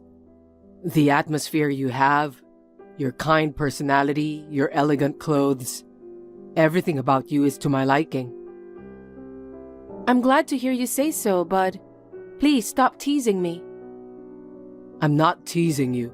I'm very serious. Do you believe me? I've never had anyone say such a nice thing to me before, so I thought you were making fun of me. No, I'm not. You must have been raised by wonderful parents. Yes, that's right. I can't speak for myself, but I have great respect for my parents. My father is a successful businessman. A successful businessman? I knew it. I'm sure he works for a great company. He must have made a good living. That's why you have grown up to be a wonderful woman. I don't think so. I'm not as good as my father. You are also very modest. Anyway, I don't know if this is a good time to text you, but will you go out with me? What? I'm sorry to be so rude. Actually, I saw you with your friend and I've already been curious about you. Are you sure that I'm the right person for you? I'm not a good talker and I'm quite shy. I don't mind that at all. I think you are a very attractive woman, Michelle. I see. Actually, I've been interested in you for a long time too. Please go out with me if you don't mind. Axe, can I talk to you now? Yeah, I'm having lunch right now so I can talk to you. It's finally the weekend. I'm getting kind of nervous. Why? I'm meeting your parents, so I'm the one who's nervous. That's true. I can't believe 6 months have already passed. Time flies. I never thought I'd marry you. Me neither. You never know where fate is lurking. If we hadn't met at that drinking party, we wouldn't have known each other. It's a miracle. I've never introduced a guy to my parents before. You're kidding, right? I'm serious. Before I met you, I had no interest in men. I never thought I could get married. You were popular among guys, weren't you? That's not true. You know I'm not a good talker, right? And I'm shy more than anyone else. No man has ever come close to me. I'm really grateful to you for choosing me. Seriously? You're bright and kind. I think you have a great sense of style too. You can't get anything out of me by praising me, Axe. I didn't mean it like that. You are well dressed, but you're not overbearing. You're always modest and stand up for me. Do you think so? Yes. You are the best fiancé I've ever had. You casually wear a luxury watch, but without any pretense. I never thought you would say that. What do you mean? I love everything about you. Thank you. I'm glad that you care about me. Isn't it obvious? If I didn't care about you, I wouldn't even consider marrying you. Don't you have the same feelings too? I have the same feelings and I care about you. It's just, I think you are too good to be true for me. I see. Glad to hear that we have the same feelings. We are destined to be together. I'm unabashedly going to get you, Michelle. Yeah, I'll be there. I'll see you this weekend. We'll be the happiest couple of all. Of course. Michelle? Is this dingy apartment your house? Did I get the address wrong? No, it's the correct address. I'm watching you from the balcony. Come up by using the elevator. Okay. What's wrong? You seem a little upset. No, I'm just... Oh, did you get sick because you're nervous? You don't need to get nervous. My parents are very friendly and welcoming, so don't worry. It's not like that, but... What is it? It's just... It's not what I imagined. What do you mean by that? Nothing. I'm going up anyway. Yeah, I'll wait for you. Are you okay, Axe? What are you talking about? I mean, you've been acting weird all morning. You weren't talking like you usually do. What's wrong with you? I'm fine. Don't worry about me. I don't think so. You've been so cold in your replies. Can you just tell me what's bothering you? Was that apartment really your house? Yeah, why? I thought your father was a successful businessman. Yes, he is. And yet you lived in that shabby old apartment? Huh? I can't believe that. What do you mean? I thought you were a rich young lady. I thought you lived in a luxurious mansion. Axe, what are you talking about? I decided to marry you because I thought you were rich. And yet, you live in that shabby apartment. You live in a dirty house. Huh? Besides, your parents are so dirty and poor looking. What kind of a businessman is your father? Stop kidding me. Are you trying to deceive me? Axe, what the hell is wrong with you? I don't know what you're talking about. Our engagement is off. What do you mean? I really don't understand. I was planning to be a gold digger, you know? I'm dreaming of a future where I get a rich wife and live comfortably on my parents-in-law's wealth. I thought you were the one since you're wearing luxurious brand products. Looks like I miscalculated. Did you think I'm rich? Did you go out with me because you thought I was rich? That's right. You were always wearing luxury brand goods, right? I had no doubt that you were a rich young lady. You're lying, right? If I'd known you were poor, I wouldn't have gone out with you. You lied to me. I didn't lie to you. Axe, I thought you loved me. Didn't you propose to me because you love me?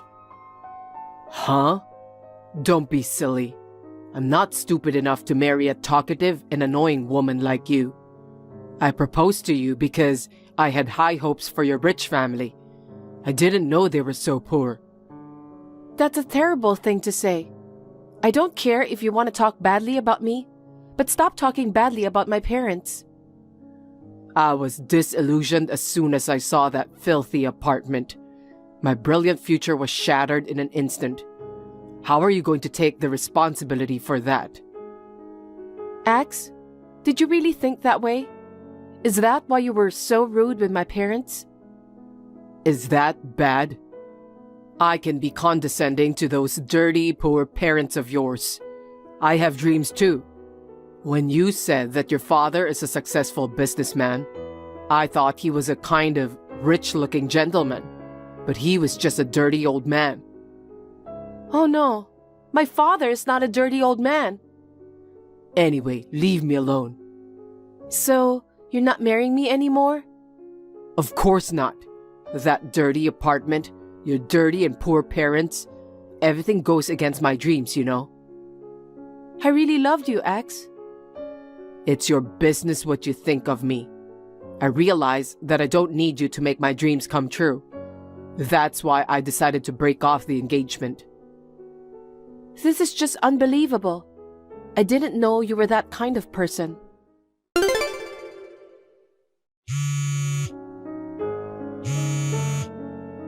Michelle, pick up the phone. What is it? Why won't you pick up the phone? Because you told me not to bother you anymore. Besides, I have nothing to do with you. Don't say that. More importantly, I just looked at the web and I'm surprised. I heard that your father owns 5 companies. I was overwhelmed when I saw his name. I didn't recognize him at first because he was wearing a relaxed outfit the last time I saw him. Really? So, of course you'll marry me, right? Huh? What are you talking about? Our marriage will never take place. You're the one who said that. I won't marry you because you broke off the engagement. But you still love me, don't you? Then there's no problem. I want to marry you too. We can still start over anytime you want. Stop being selfish. Now that I've seen what kind of person you really are, I can't even think about marrying you. I don't care if the house is a little dirty. It doesn't matter if it's not a detached house too. That house used to belong to my grandfather. The whole building? Yes. My grandfather used to live in one of the rooms. Since he died, it has been unoccupied. We're planning to rebuild soon. What? Is that so? Why did you invite me to the apartment before it was rebuilt? Because we were rebuilding our main house. What house? Your parents' house? You mean they have a house in addition to the apartment? Yes. I'm building a new one in Beverly Hills.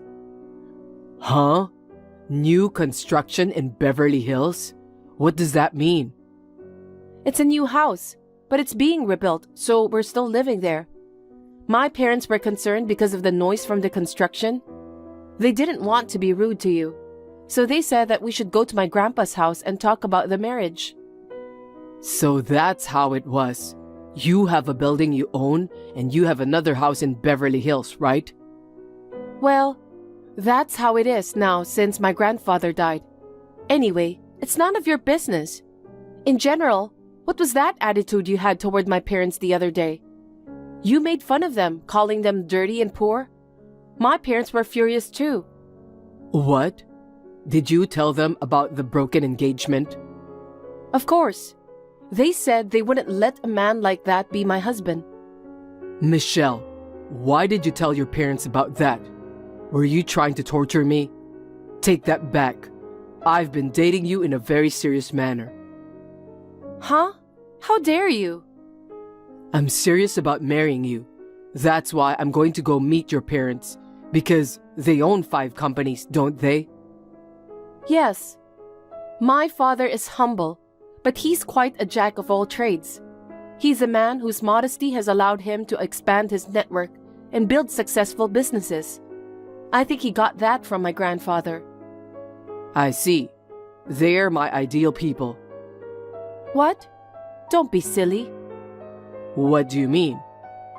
Didn't you listen to me? My father and grandfather were humble men. None of them are arrogant like you. I don't want to hear about your life dream and so on. What are you talking about? I'm destined to meet you and your father. We absolutely need to get married. I'm speechless. I can't believe how selfish you can be.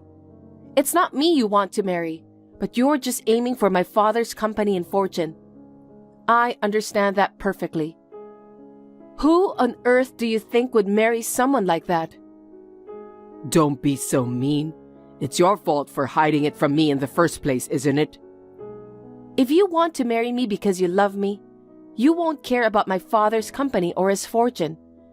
I want to marry someone who loves me for who I am. I told you that I love you, didn't I? You're lying. The only thing you love is my father's company and property. Who would marry such a person? Michelle, you're wrong. When I get married, my father wants me and my husband to take care of one of his companies. So I'll find someone who's worthy of it. Huh? Why did you keep such an important thing from me? If I had known, I would have taken better care of you. I'm sick of you. I would never marry someone like you at all cost. I may look like this, but I'm a successful businessman too. I think I'm the perfect man for your father's company. So please, reconsider marrying me. I'll definitely be a great company president. Huh? President? You're not qualified to be the president. You can't be president if you judge people only by their looks. Well then, since you're no longer relevant, let's end our conversation here. Wait a minute. Michelle, you got my message, right? Reply to me. What do you want? I told you I don't have anything to do with you anymore. I don't have anything to say to you too. I'm in love with you, Michelle. I told you to reconsider marrying me. I refused, didn't I? You don't love me. You only love my father's company and his fortune. I'm well aware of your true intention. No, you misunderstood me. I love everything about you. Why don't you understand? What? You broke off our engagement and now you're talking like a fool? Do you know what you did to my family? Stay away from us at all costs. Don't be so cold. Where do you think I am? What? Actually, I tracked down your father's mansion. This is amazing. I can't believe they built a house like this in Beverly Hills. He's a real company's president. No way. Yeah, I already went through the gate. The gate was left open after the construction vehicles got in. As if being pulled in, I just entered from the front door. That's trespassing. You can't just walk onto someone's property like that. I'm not a stranger. I'm your fiancé. We're getting married soon. I told you that I'm not marrying you. We already broke off the engagement. I love you. I'm going to get married, become a company president, and live in Beverly Hills. I'm going to be absolutely happy. My ideal life is right in front of me. Do you think you can just be carefree like that? Don't you hear something? Huh? What is it? The sound of police sirens. Yeah, you're right. This is such an upscale neighborhood. It's not surprising if there's an incident or two around here, right? But it's getting closer to my house. I think so. I wonder why. Because you are trespassing. Huh? That's why I had to call the police. Why would you do that? Cancel that right away. I mean, how did you know I was on the premises? You're dreaming of being rich, but you don't even know that much? What are you talking about? We have several security cameras installed in our house. We knew you were coming to the property a long time ago. That's why I had to call the cops before you contacted me. Huh? You're such a nasty woman. Why do you keep going off on tangents like that? Why do you keep interrupting my dreams? I don't care about your dreams. I don't know if you're after money or property. You came to me for some stupid reason and you messed with my feelings. Do you think I'm going to allow you to have a dream that hurts people? I don't think anything's wrong with me doing that. I'm willing to do whatever it takes to make my dreams come true. I'm not a softie to go along with your stupid dreams. Besides, if I had married you without realizing your true intention, I would have lost everything. I guess I should thank you for showing me your true colors. What did you say? Anyway, you're going to get arrested by the police. Why? I didn't do anything wrong. I'm just saying I want to marry you. I can't believe everything I see in you. Don't ever show your face in front of me again. Even if you come to my house, I'll report you to the police again. Oh no, what about my dreams? I don't care.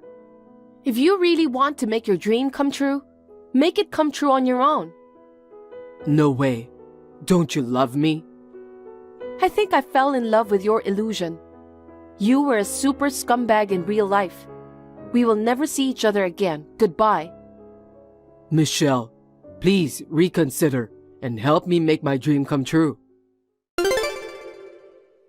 After that, Axe tried to climb the wall and escape from the property. He was seized by the police officers who arrived at the scene, and he was taken to the police station. As he was escaping, he trampled on the flower beds in the garden and made a mess. I immediately consulted my father's lawyer and filed a claim for damages. I heard that he complained about why he should pay for the damages. The whole scene of him vandalizing the flower bed was recorded by security cameras. He couldn't get away with it, so he had to pay for the damage. It was very painful that Axe and I broke off our engagement, but I think it was a blessing in disguise that I learned about his true intention before the marriage. For the time being, I would like to cultivate my own discernment of men. And if I meet the right person, I will think about marriage again. I don't ever slow up, no I don't take shit. I got no love for the fakeness. If you wanna play tough and wanna hate this, I'll always show up. I don't ever slow up, no I don't take shit. I got no love for the fakeness. If you wanna play tough and wanna hate this, I'll always show up and make a statement. I don't ever slow up, no I don't take shit. I got no love for the fakeness. If you wanna play tough and wanna hate this, I'll always show up and make a statement. Everything I do so instinctive and so passionate. Every word I move so descriptive like an adjective. I got a vendetta against people who patented being negative when you should be getting after it. I got facts over tracks, this and that. Spitting slow, spitting fast. I could roast, I could gas. Think I'm okay at last, but I don't know if that can erase all the past. And the pettiness, a reflection of the emptiness. Hilarious, you think you're worth my time, you're delirious. Mysterious, because you hide behind a fake exterior. Inferior, you know I'll always be a bit superior. Get off of me, this ain't no humble brag. I want you to hear words, you can say them back. I want you to feel free from the chains at last, and to believe in what you got, it was built to last, yeah. Now that I've been put through hell, I never got anyone's help. I had to do it all myself. I don't ever slow up, no I don't take shit. I got no love for the fakeness. If you wanna play tough and wanna hate this, I'll always show up and make a statement. I don't ever slow up, no I don't take shit. I got no love for the fakeness. If you wanna play tough and wanna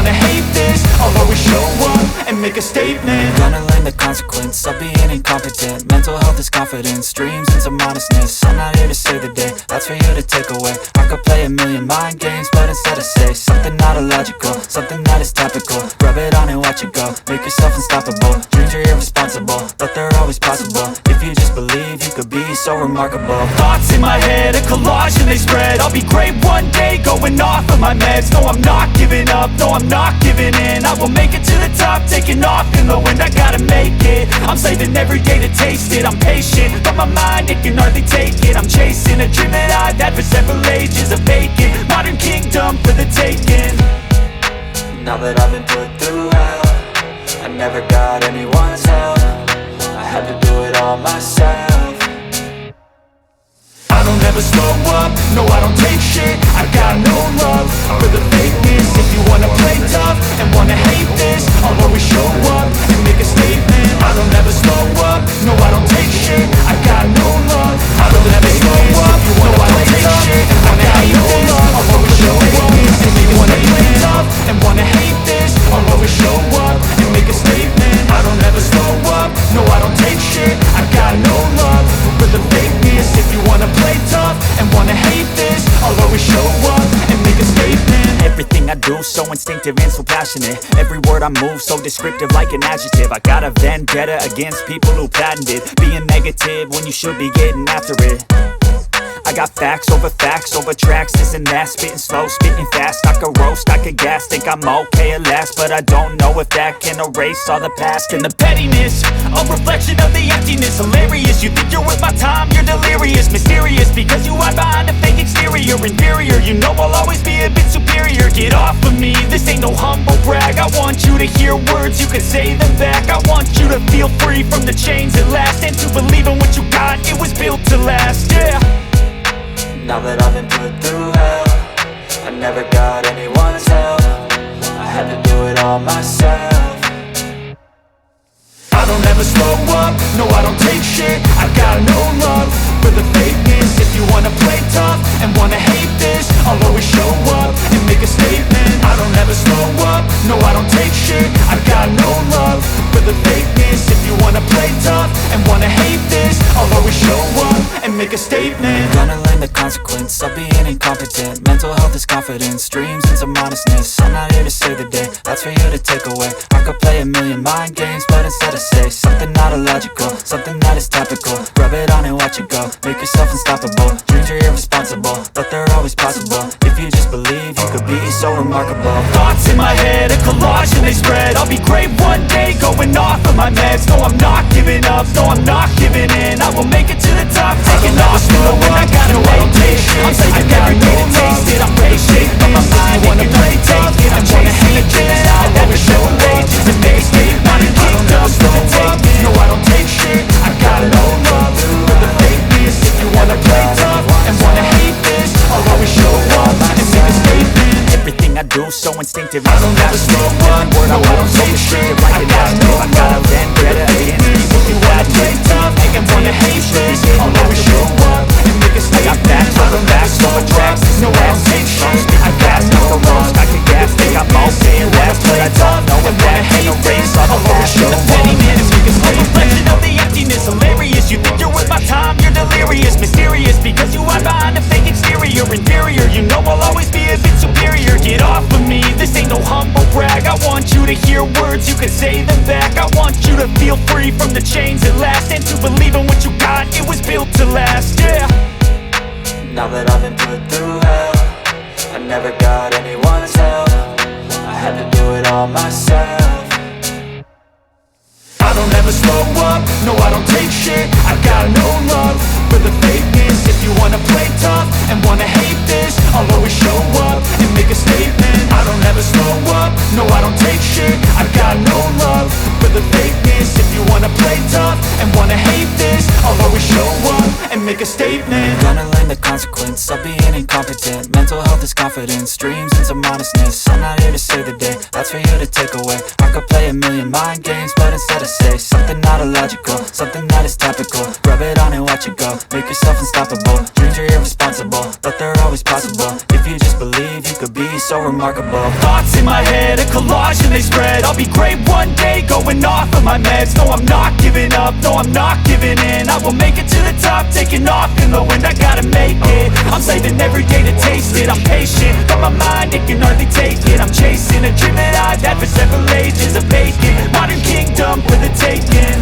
I don't ever slow up, no, I don't take shit. I got no love for the fakeness. If you wanna play tough and wanna hate this, I'll always show up and make a statement. I don't ever slow up, no, I don't take shit. I got no love for the fakeness. If you wanna play tough and wanna hate this, I'll always show up and make a statement. I don't ever slow up, no, I don't take shit. I got no love for the fakeness. If I gotta play tough and wanna hate this, I'll always show up and make a statement.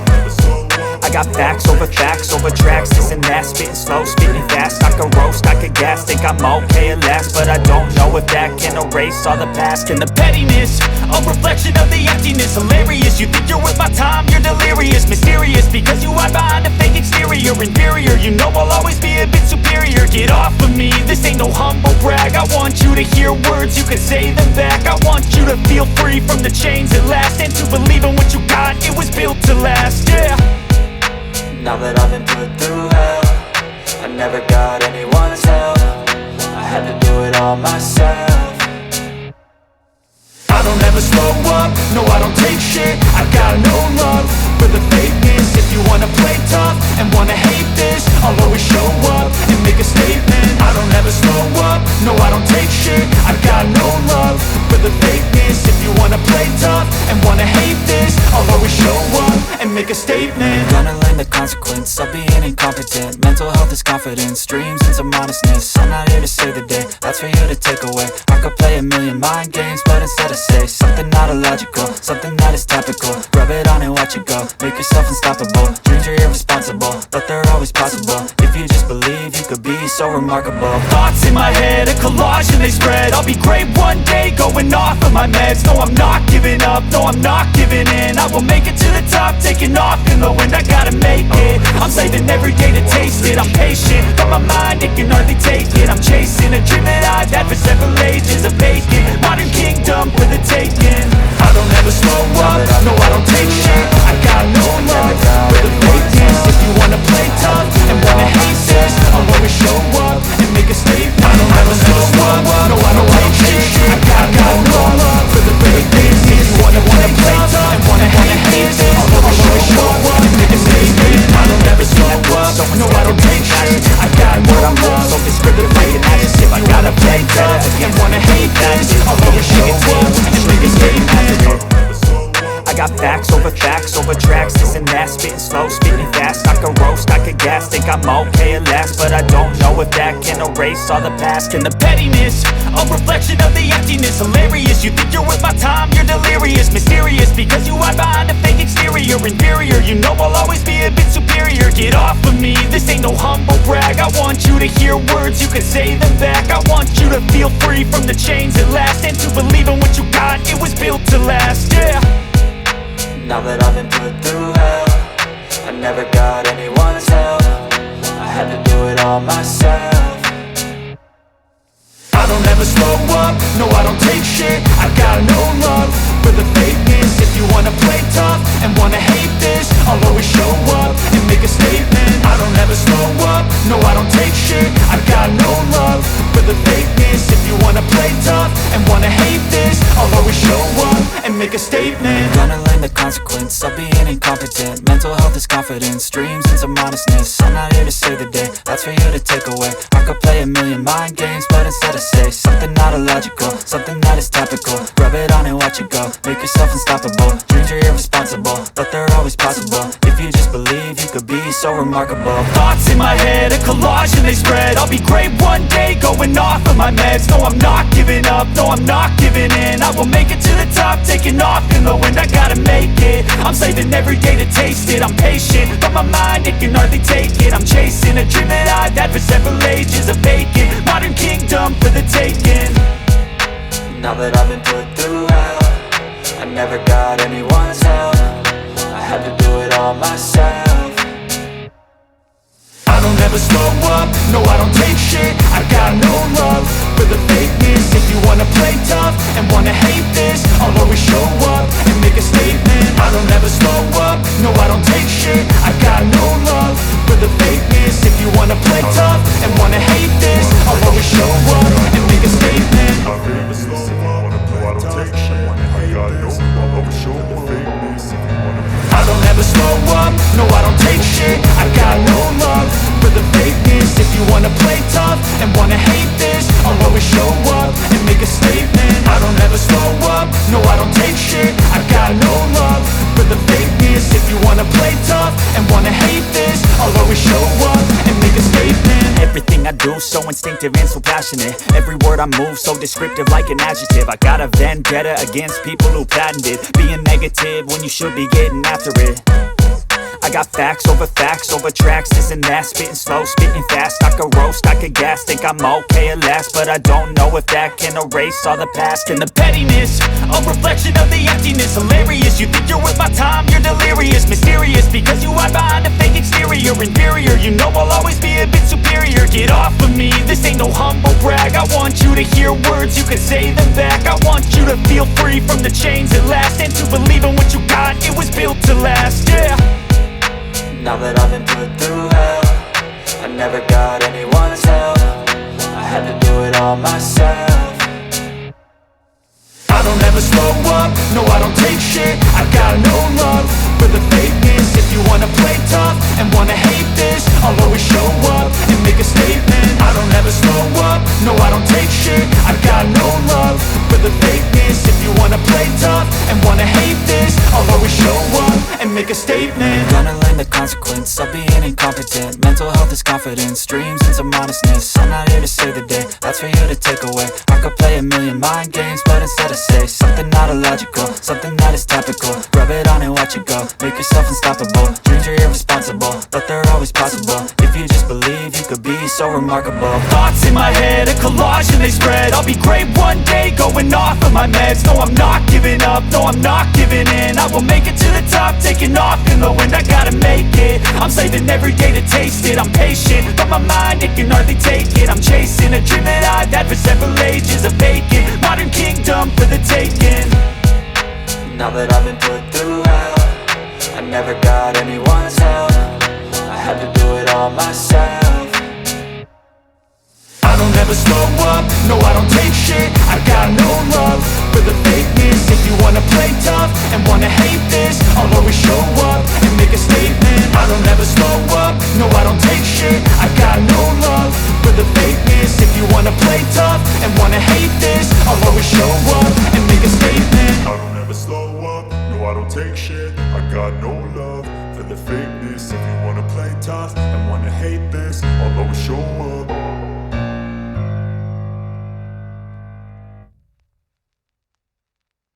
I loved chatting with her because she was always smiling and really listened to me. Plus, she had some great stories that kept me entertained. And let's not forget, she's stunning. I didn't realize you were so into looks.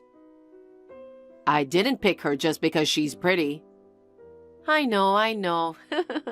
I would have vetoed your marriage if she was pretty but mean. But to my surprise, she's genuinely nice. And on top of that, she's gorgeous.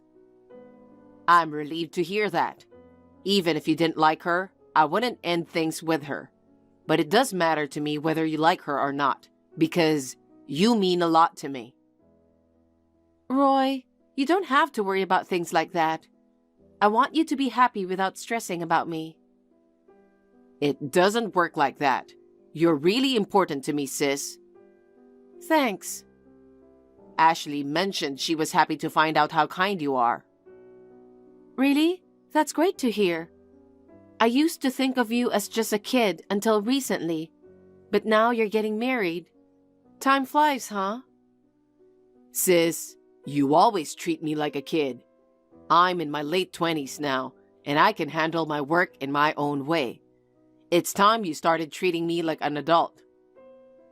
I do see you as an adult. I just wanted to say that it all happened so fast. Yeah, I know.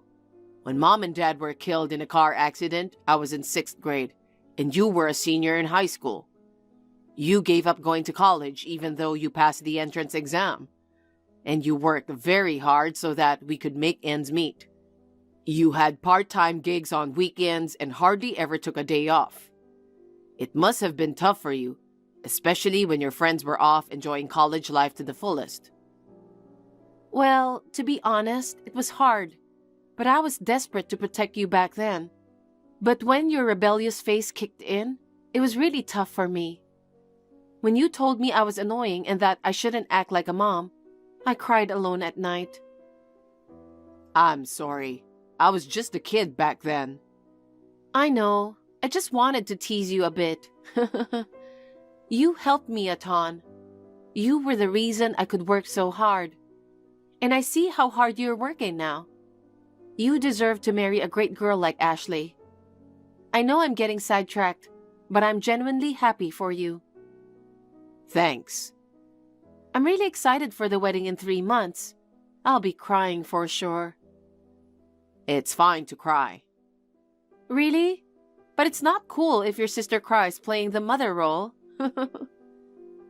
By the way, is there anyone you're interested in right now? No, there isn't. I see. You've been busting your butt all this time to support me, huh? From now on, you should focus on your own happiness. I hope you find a great guy and find happiness too. Well, I want to love too, you know. Sure, I want to get married, but I feel awkward because I've gained weight. Yeah, you've put on quite a bit of weight since turning 30. Yeah, about 30 pounds. Really? That much? Around that time, I started mainly working from home. And since then, I've been cooped up at home most of the day. And yet, I've been eating the same amount of food, so it's no surprise I've packed on the pounds. Even my metabolism has slowed down, making it easier for me to gain weight. I know I should exercise, but I just haven't been able to get around to it. I'm concerned about your health aside from your appearance.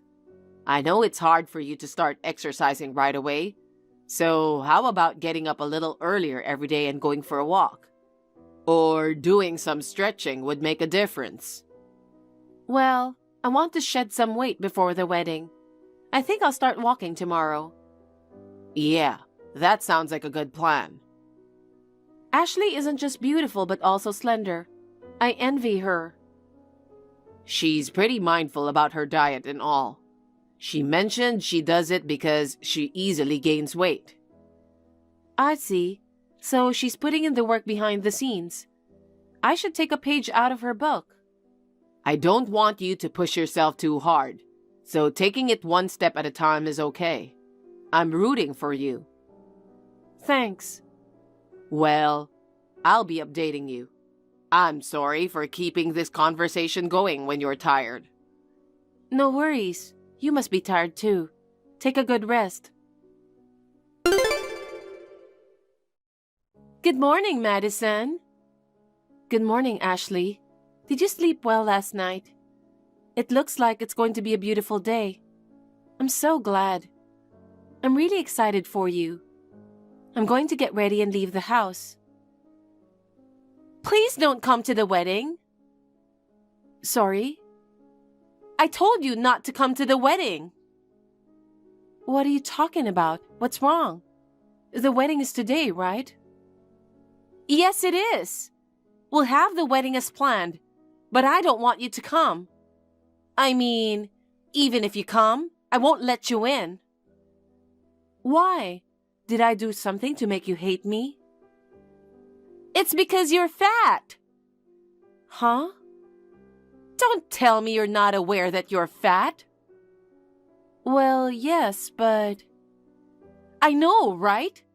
How could anybody think they are not fat if they're as fat as you? My friends are all beautiful, good-looking girls just like me. You met my parents, so you know both of them are beautiful and slender. You would stand out being fat in such group.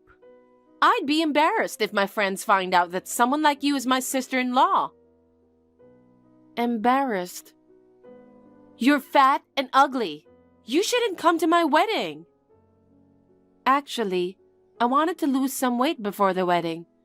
So I've been trying for the past 3 months, and I've lost some weight.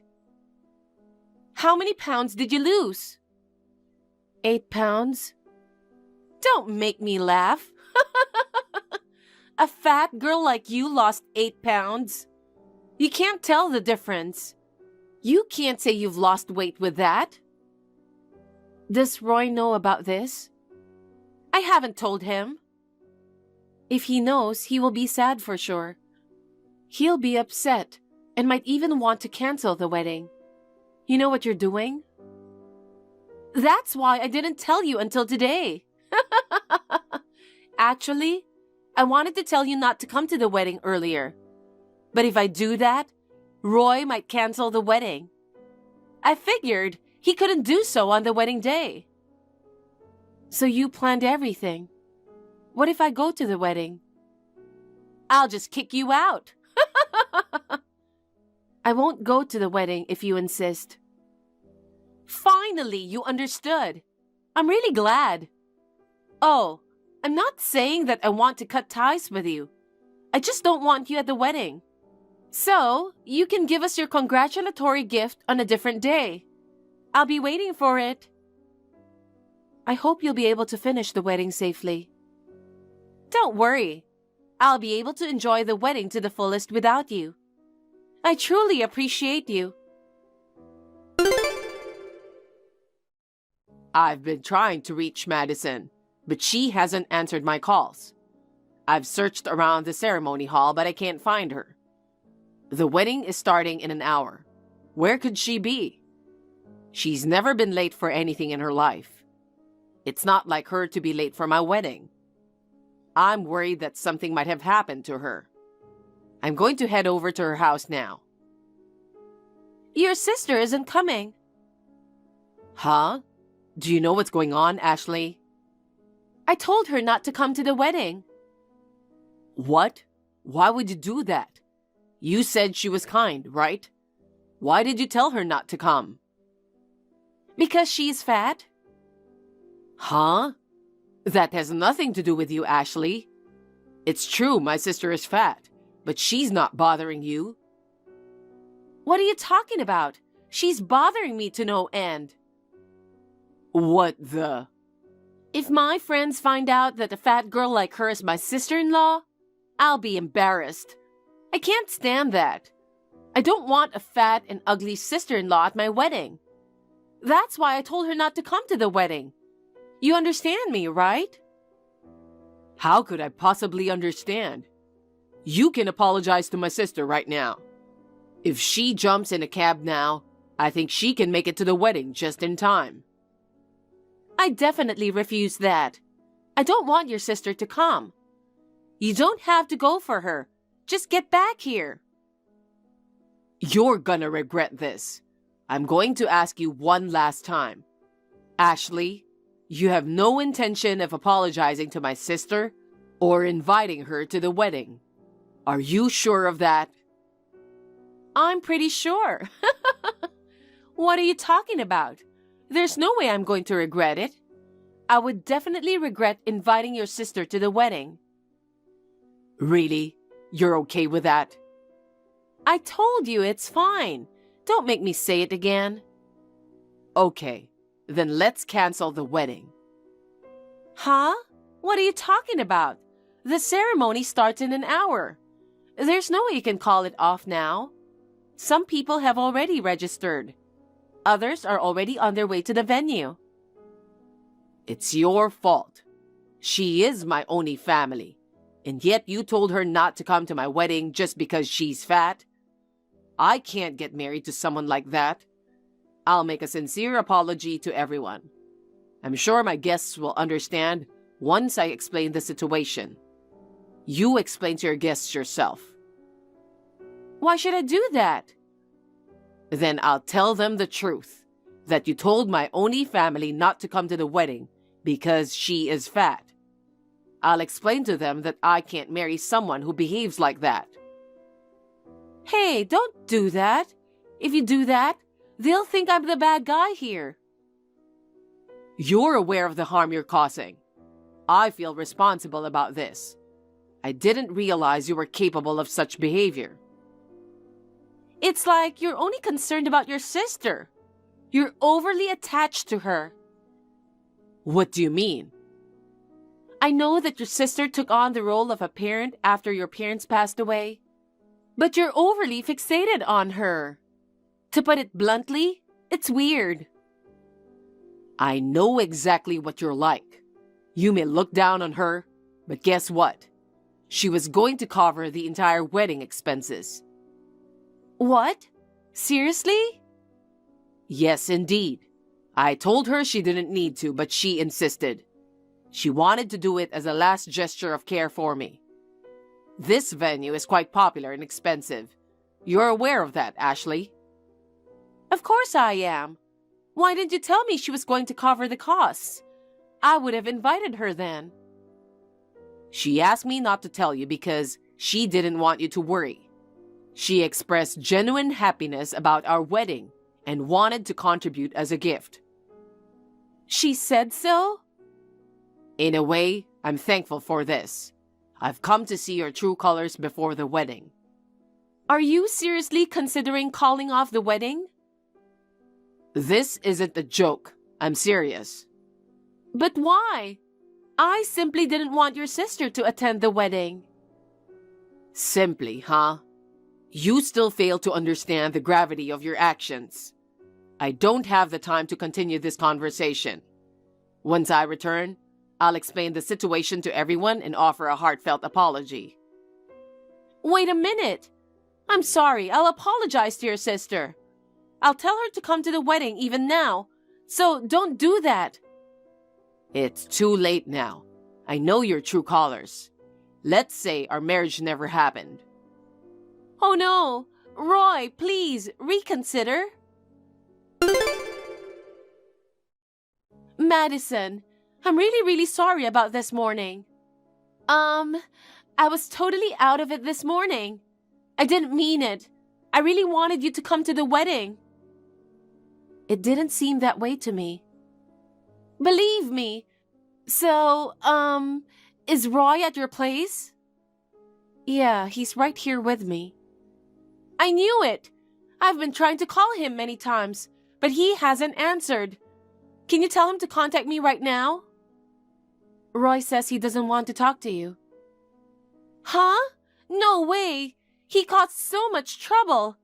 He suddenly canceled the wedding just an hour before it. And when people ask why, he spilled everything. Then everybody treated me like the bad guy. Even my friends did. I can't forgive them for betraying my trust. In the first place, all of this happened because you're fat. Huh? Is it my fault? That's right. If it weren't for you, I would have had the best wedding with Roy. If you feel guilty about it, you should tell all the guests that you didn't attend the wedding of your own accord, and that I had nothing to do with it. You still say that? That's enough. Huh? Could it be you, Roy? That's right. Madison told you I'm with her, don't you remember that? You kept spouting nonsense to her. I couldn't stand it anymore, so I borrowed her cell phone. Oh good, now I can finally talk to you. You're such a jerk for leaving me like that. Thanks to you, I got blamed by my parents and relatives, and I had a tough time. You caused all of this, didn't you? All the guests of my side understood how I felt and left. Of course, I'm going to send my sincere apologies again later, but I wanted to apologize to my sister first and foremost. Now you're bringing up your sister again. I'm fed up with that. Rest assured, because I'm divorcing you. What? If it ends like this, we shouldn't have even gotten married. Huh? Are you saying that you choose your sister over me? Your fat, ugly sister? I do love my sister. She's been really good to me, and I want to repay her in the future.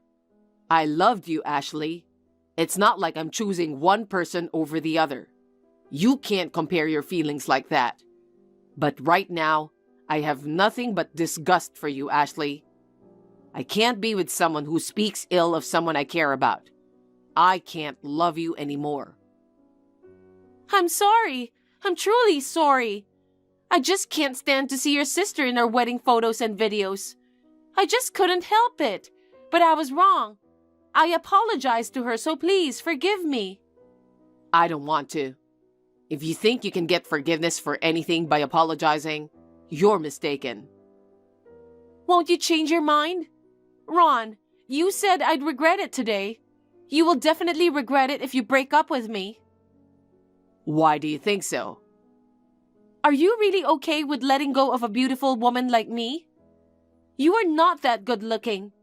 You will never be able to date a beautiful woman like me again. Are you still okay with that? You should look at your own face in the mirror. Huh?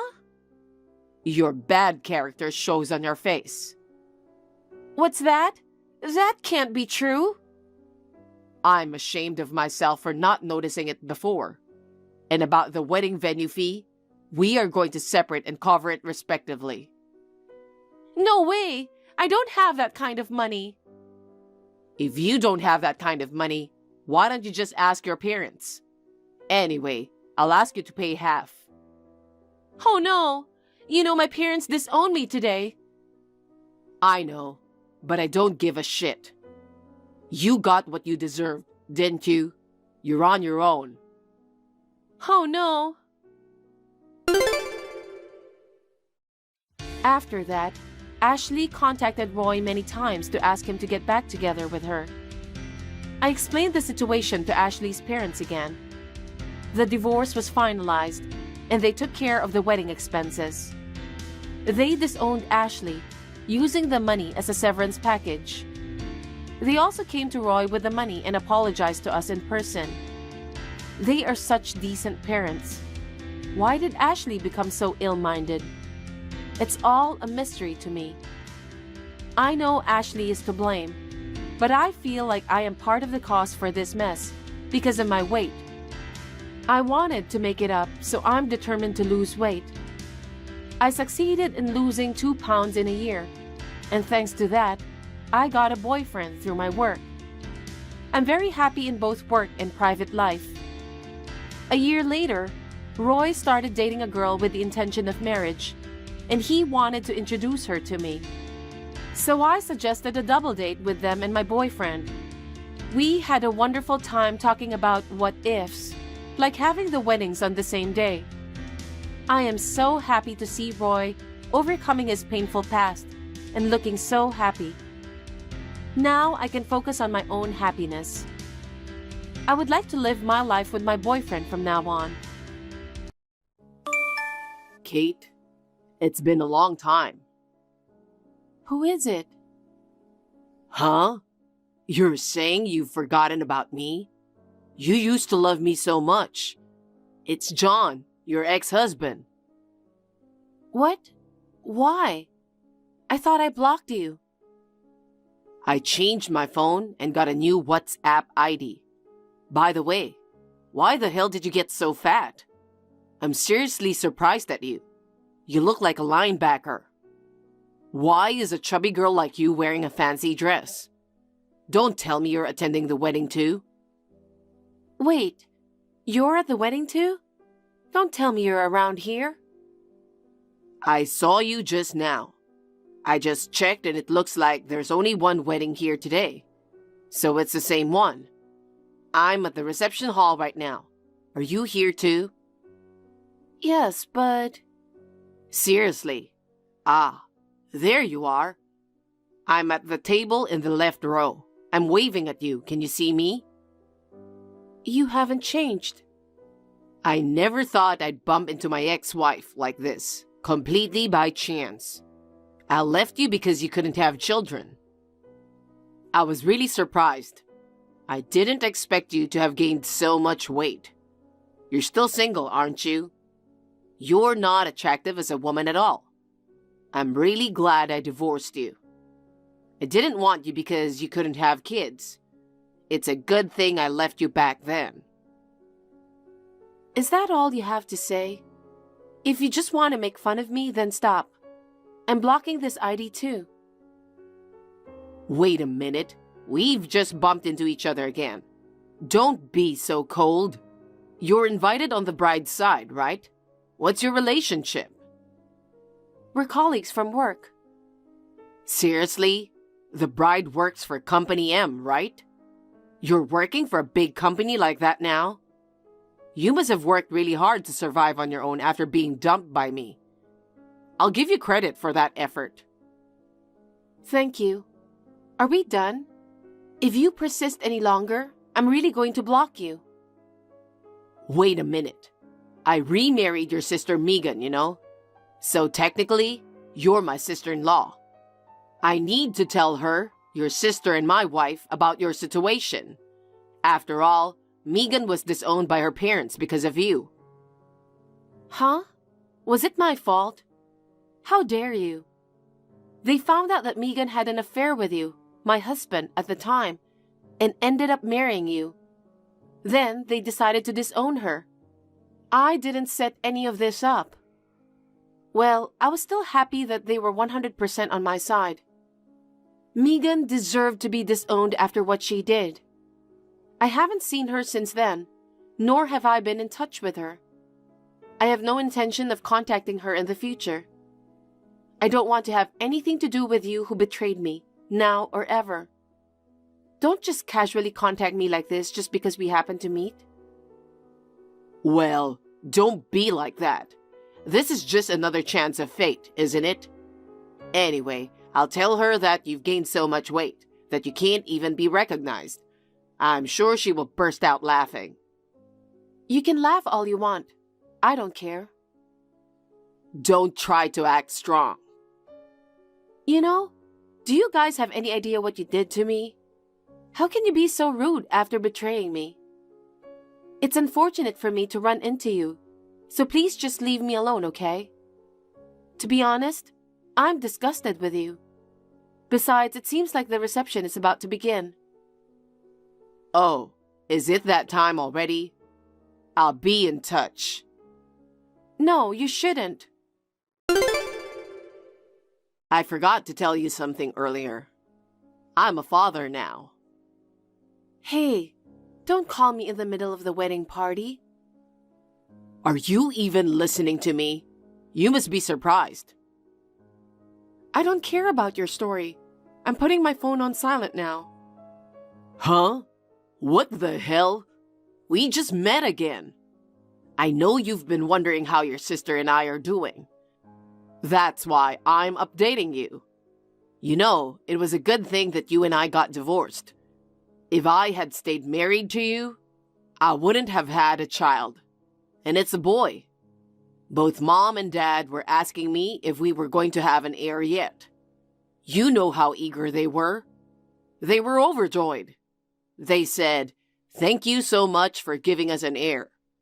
They are so grateful to Megan. They're so excited about their first grandchild that they bought me everything. So, unlike when you were my wife, there are absolutely no problems between them as wife and mother-in-law. I knew it was you who had issues. Well, you or your body that can't get pregnant. I think you have a good personality. So, if only you had had a baby, they would have liked you. And we'd still be married. You should blame yourself for having such an unhealthy body. Don't hold a grudge against my mother. We were married for 5 years and couldn't have kids at all. It's only natural that she's unhappy. And yet, you demanded alimony.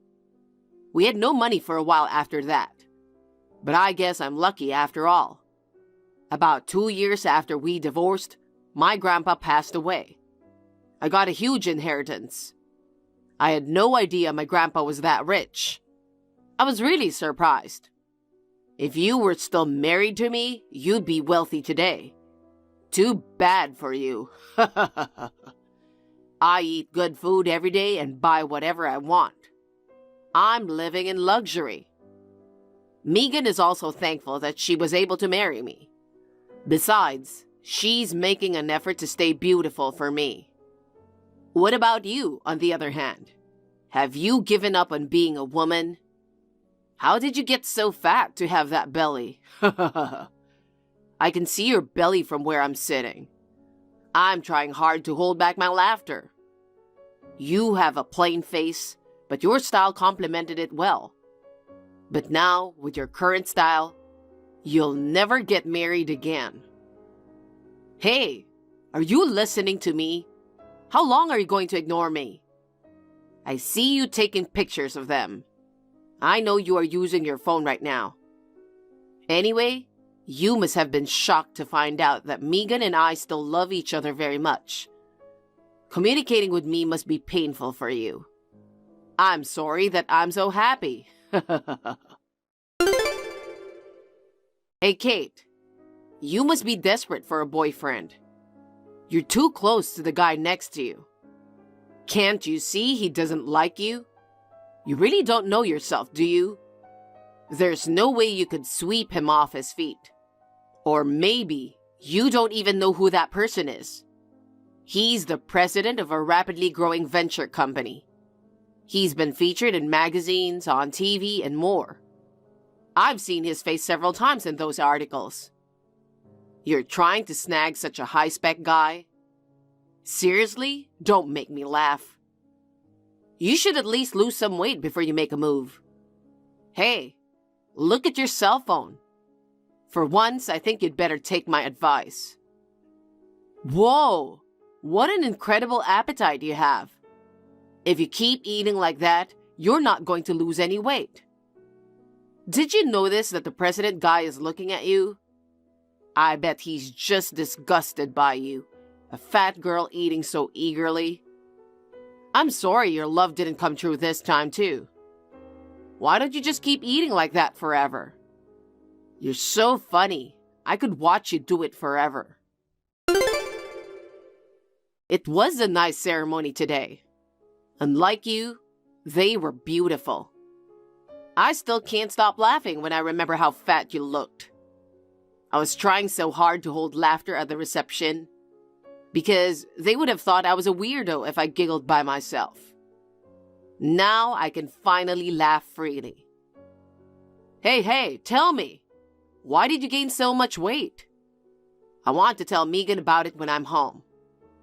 Is it because you got desperate after being dumped? If you kept your good style like before, you might have a chance to remarry. You're going to be single for the rest of your life. I feel sorry for you. I know you know this, but let me tell you something. Fat people are not popular. Too bad for you. Some people are fond of fat people, but there are just a few. At least I hate fat people. They piss me off just looking at them. You're so persistent. I haven't responded to you for a long time. Why don't you just give up and stop calling me? How can you say it was a nice ceremony? You kept messaging me the whole time, and you barely even looked at it. You're so rude to the people who invited you. Finally, you replied. Because you are so big, you can't move quickly and reply. Stop being stupid.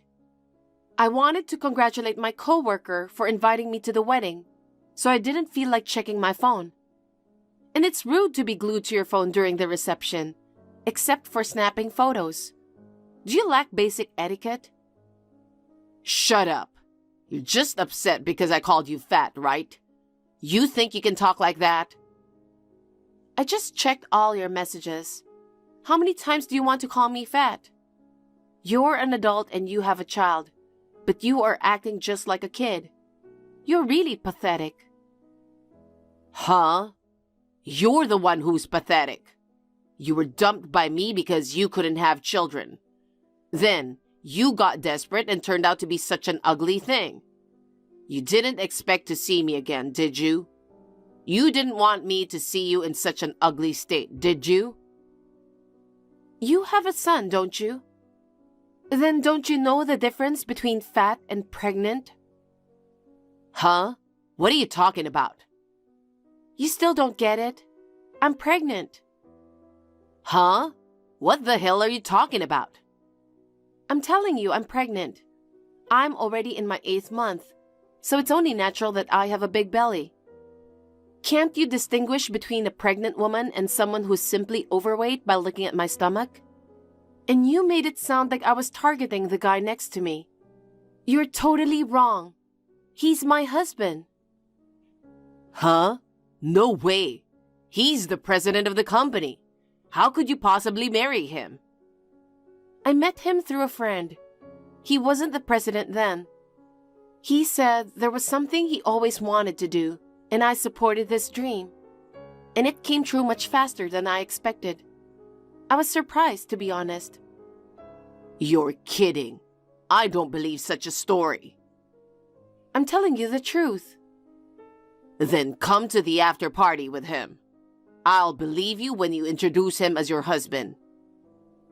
Were you listening to me? I'm 8 months pregnant. I wasn't even sure if I should attend the wedding. But she is my colleague and good friend, so I wanted to attend her wedding, even if I had to push a little bit. And she invited my husband because they are friends too. I've been eating a lot for the baby growing inside me. I'm tired, and I just want to go home and rest. I'm not going to the after party. Besides, I don't want to talk to you. I knew you were lying when you said that. You don't have to believe me if you don't want to. It's your choice. Don't contact me anymore. I have no intention of contacting you again. Bye. Hold on a sec. If what you're saying is true, does that mean you weren't actually infertile? I divorced you because I thought you couldn't have kids. I'm so confused right now. I don't understand. Hey, I want you to explain. Answer me. Say something. Kate, seriously, I can't believe it. Megan betrayed me. She brought a guy home. I had no idea she was cheating on me. I was really shocked and wondered when she started. So I hired a private investigator. And guess what? It turns out she wasn't just seeing one person. There were 3. And to top it off, 2 of them were in the picture even before we tied the knot. And I started questioning whether the kid was actually mine. So I decided to take a DNA test. And you won't believe what happened. Turns out he wasn't my son. The real dad was this broke dude who didn't even have a job. She ditched him and passed off the kid as mine. I really can't forgive her for that. I'm kicking her out of my place, like, right now. And the kid too, 'cause he's not my son. So, Kate, I need to talk to you. No, wait, not right now. I don't think it's a good time to tell you now at this halfway point. I'll tell you after I get everything cleaned up. So, Kate, please wait for me. Kate, sorry to keep you waiting. I was going to end it sooner, but Megan kept nagging at me, so it took a while. But we managed to get divorced, and I got my alimony. Well, as you know, she didn't have any savings. She didn't even work. It wasn't much. Still, I feel a little better now that she's broke. I can finally tell you what I tried to tell you before. Let's get remarried. I'll take care of the baby. And after the baby is born and things settle down, how about going on another honeymoon? We can use the money we got from Megan. I've never been to Hawaii, and it's been on my bucket list for ages. I want my baby too. Let's make it a honeymoon baby. Seriously? You're getting on my nerves now. Stop reaching out to me all the time. It's really gross. Huh? I wasn't going to respond anymore, but you kept asking me to start over, to have a baby, and so on. I couldn't stand you anymore. You were totally out of your mind. I had no choice but to respond to stop you. I told you I have a husband. Why don't you just get a divorce? Get a divorce and remarry me. What are you talking about? Stop being ridiculous, will you? I'm with my husband and we are reading your creepy messages together. You're just after money, aren't you? I may not make as much money as he does, but I have a lot of inheritance from my grandfather. I have better looks, a better personality. I beat him in everything except for money. And yet you still choose him? You're such a stupid man, aren't you? My husband is better than you in every way. And he has a good personality. He doesn't compare himself with others. At that point, you've lost. I'm happy now that I'm remarried to a caring man, and we're expecting a baby soon. Why would I leave him to remarry you? I don't understand why you think I'd choose you at all. It's like you're living in another universe. It's not difficult to see it that way. Destiny brought us back together. Huh? What part do you think qualifies as destiny? We just happened to run into each other at the wedding. Because, thanks to the wedding where we happened to meet, I got to know the fact that you weren't infertile. Shortly after that, I found out about Megan's affair and that the child wasn't mine. All of this was simply fate's way of bringing us back together. Can't you see? Are you dense? There's no way I'd agree to that. You're so stupid you don't even doubt yourself. What? What do you mean, doubt myself? You know, don't you ever wonder if you're infertile? Me? That's impossible. In the 5 years that we were married, we really tried to have a baby, but it never happened. You couldn't have kids with Megan either, could you? Isn't it possible that you're infertile? That's... no way. I never even considered that. If you're worried about it, why not go get checked out? I'm just suggesting it's a possibility. You won't know until you get checked. I thought I didn't need that kind of test as a man. It seems that many people, including you, are under the mistaken impression that infertility is only for women. It's quite possible that men are also infertile and can't conceive. I don't believe it. I know I'm going off topic, but I want to make this clear. I love my husband. I have absolutely zero intention of starting over with you. I can guarantee that. Even if I hadn't met my husband and was still single right now, I would never consider marrying you again. I'm sorry, you're mad at me because I called you fat over and over again. I was just happy to see you after all these years. I didn't mean to hurt you, so please forgive me. Yes, I was pissed off that you made fun of me, but that's not the point. You cheated on me. You betrayed me by cheating with my sister and walking out on me. I'll never trust you again, no matter what you say. Just think about what you've done. I've severed all ties with Megan and with you. I'll never contact with you both again. I was out of my mind at the time. I think Megan brainwashed me. I'm sorry now. Please believe me. Even if you say so, I love my husband. I'm pregnant with his child. There's no room for you. You're lying. I know you. You got dumped by me and started dating some guy to fill the void in your heart. Now that you're pregnant, you just feel obligated. You are holding back from confessing your true feelings. It's okay to be honest. That's really disgusting. Since you're asking me to be honest, I'll tell you what I'm thinking right now.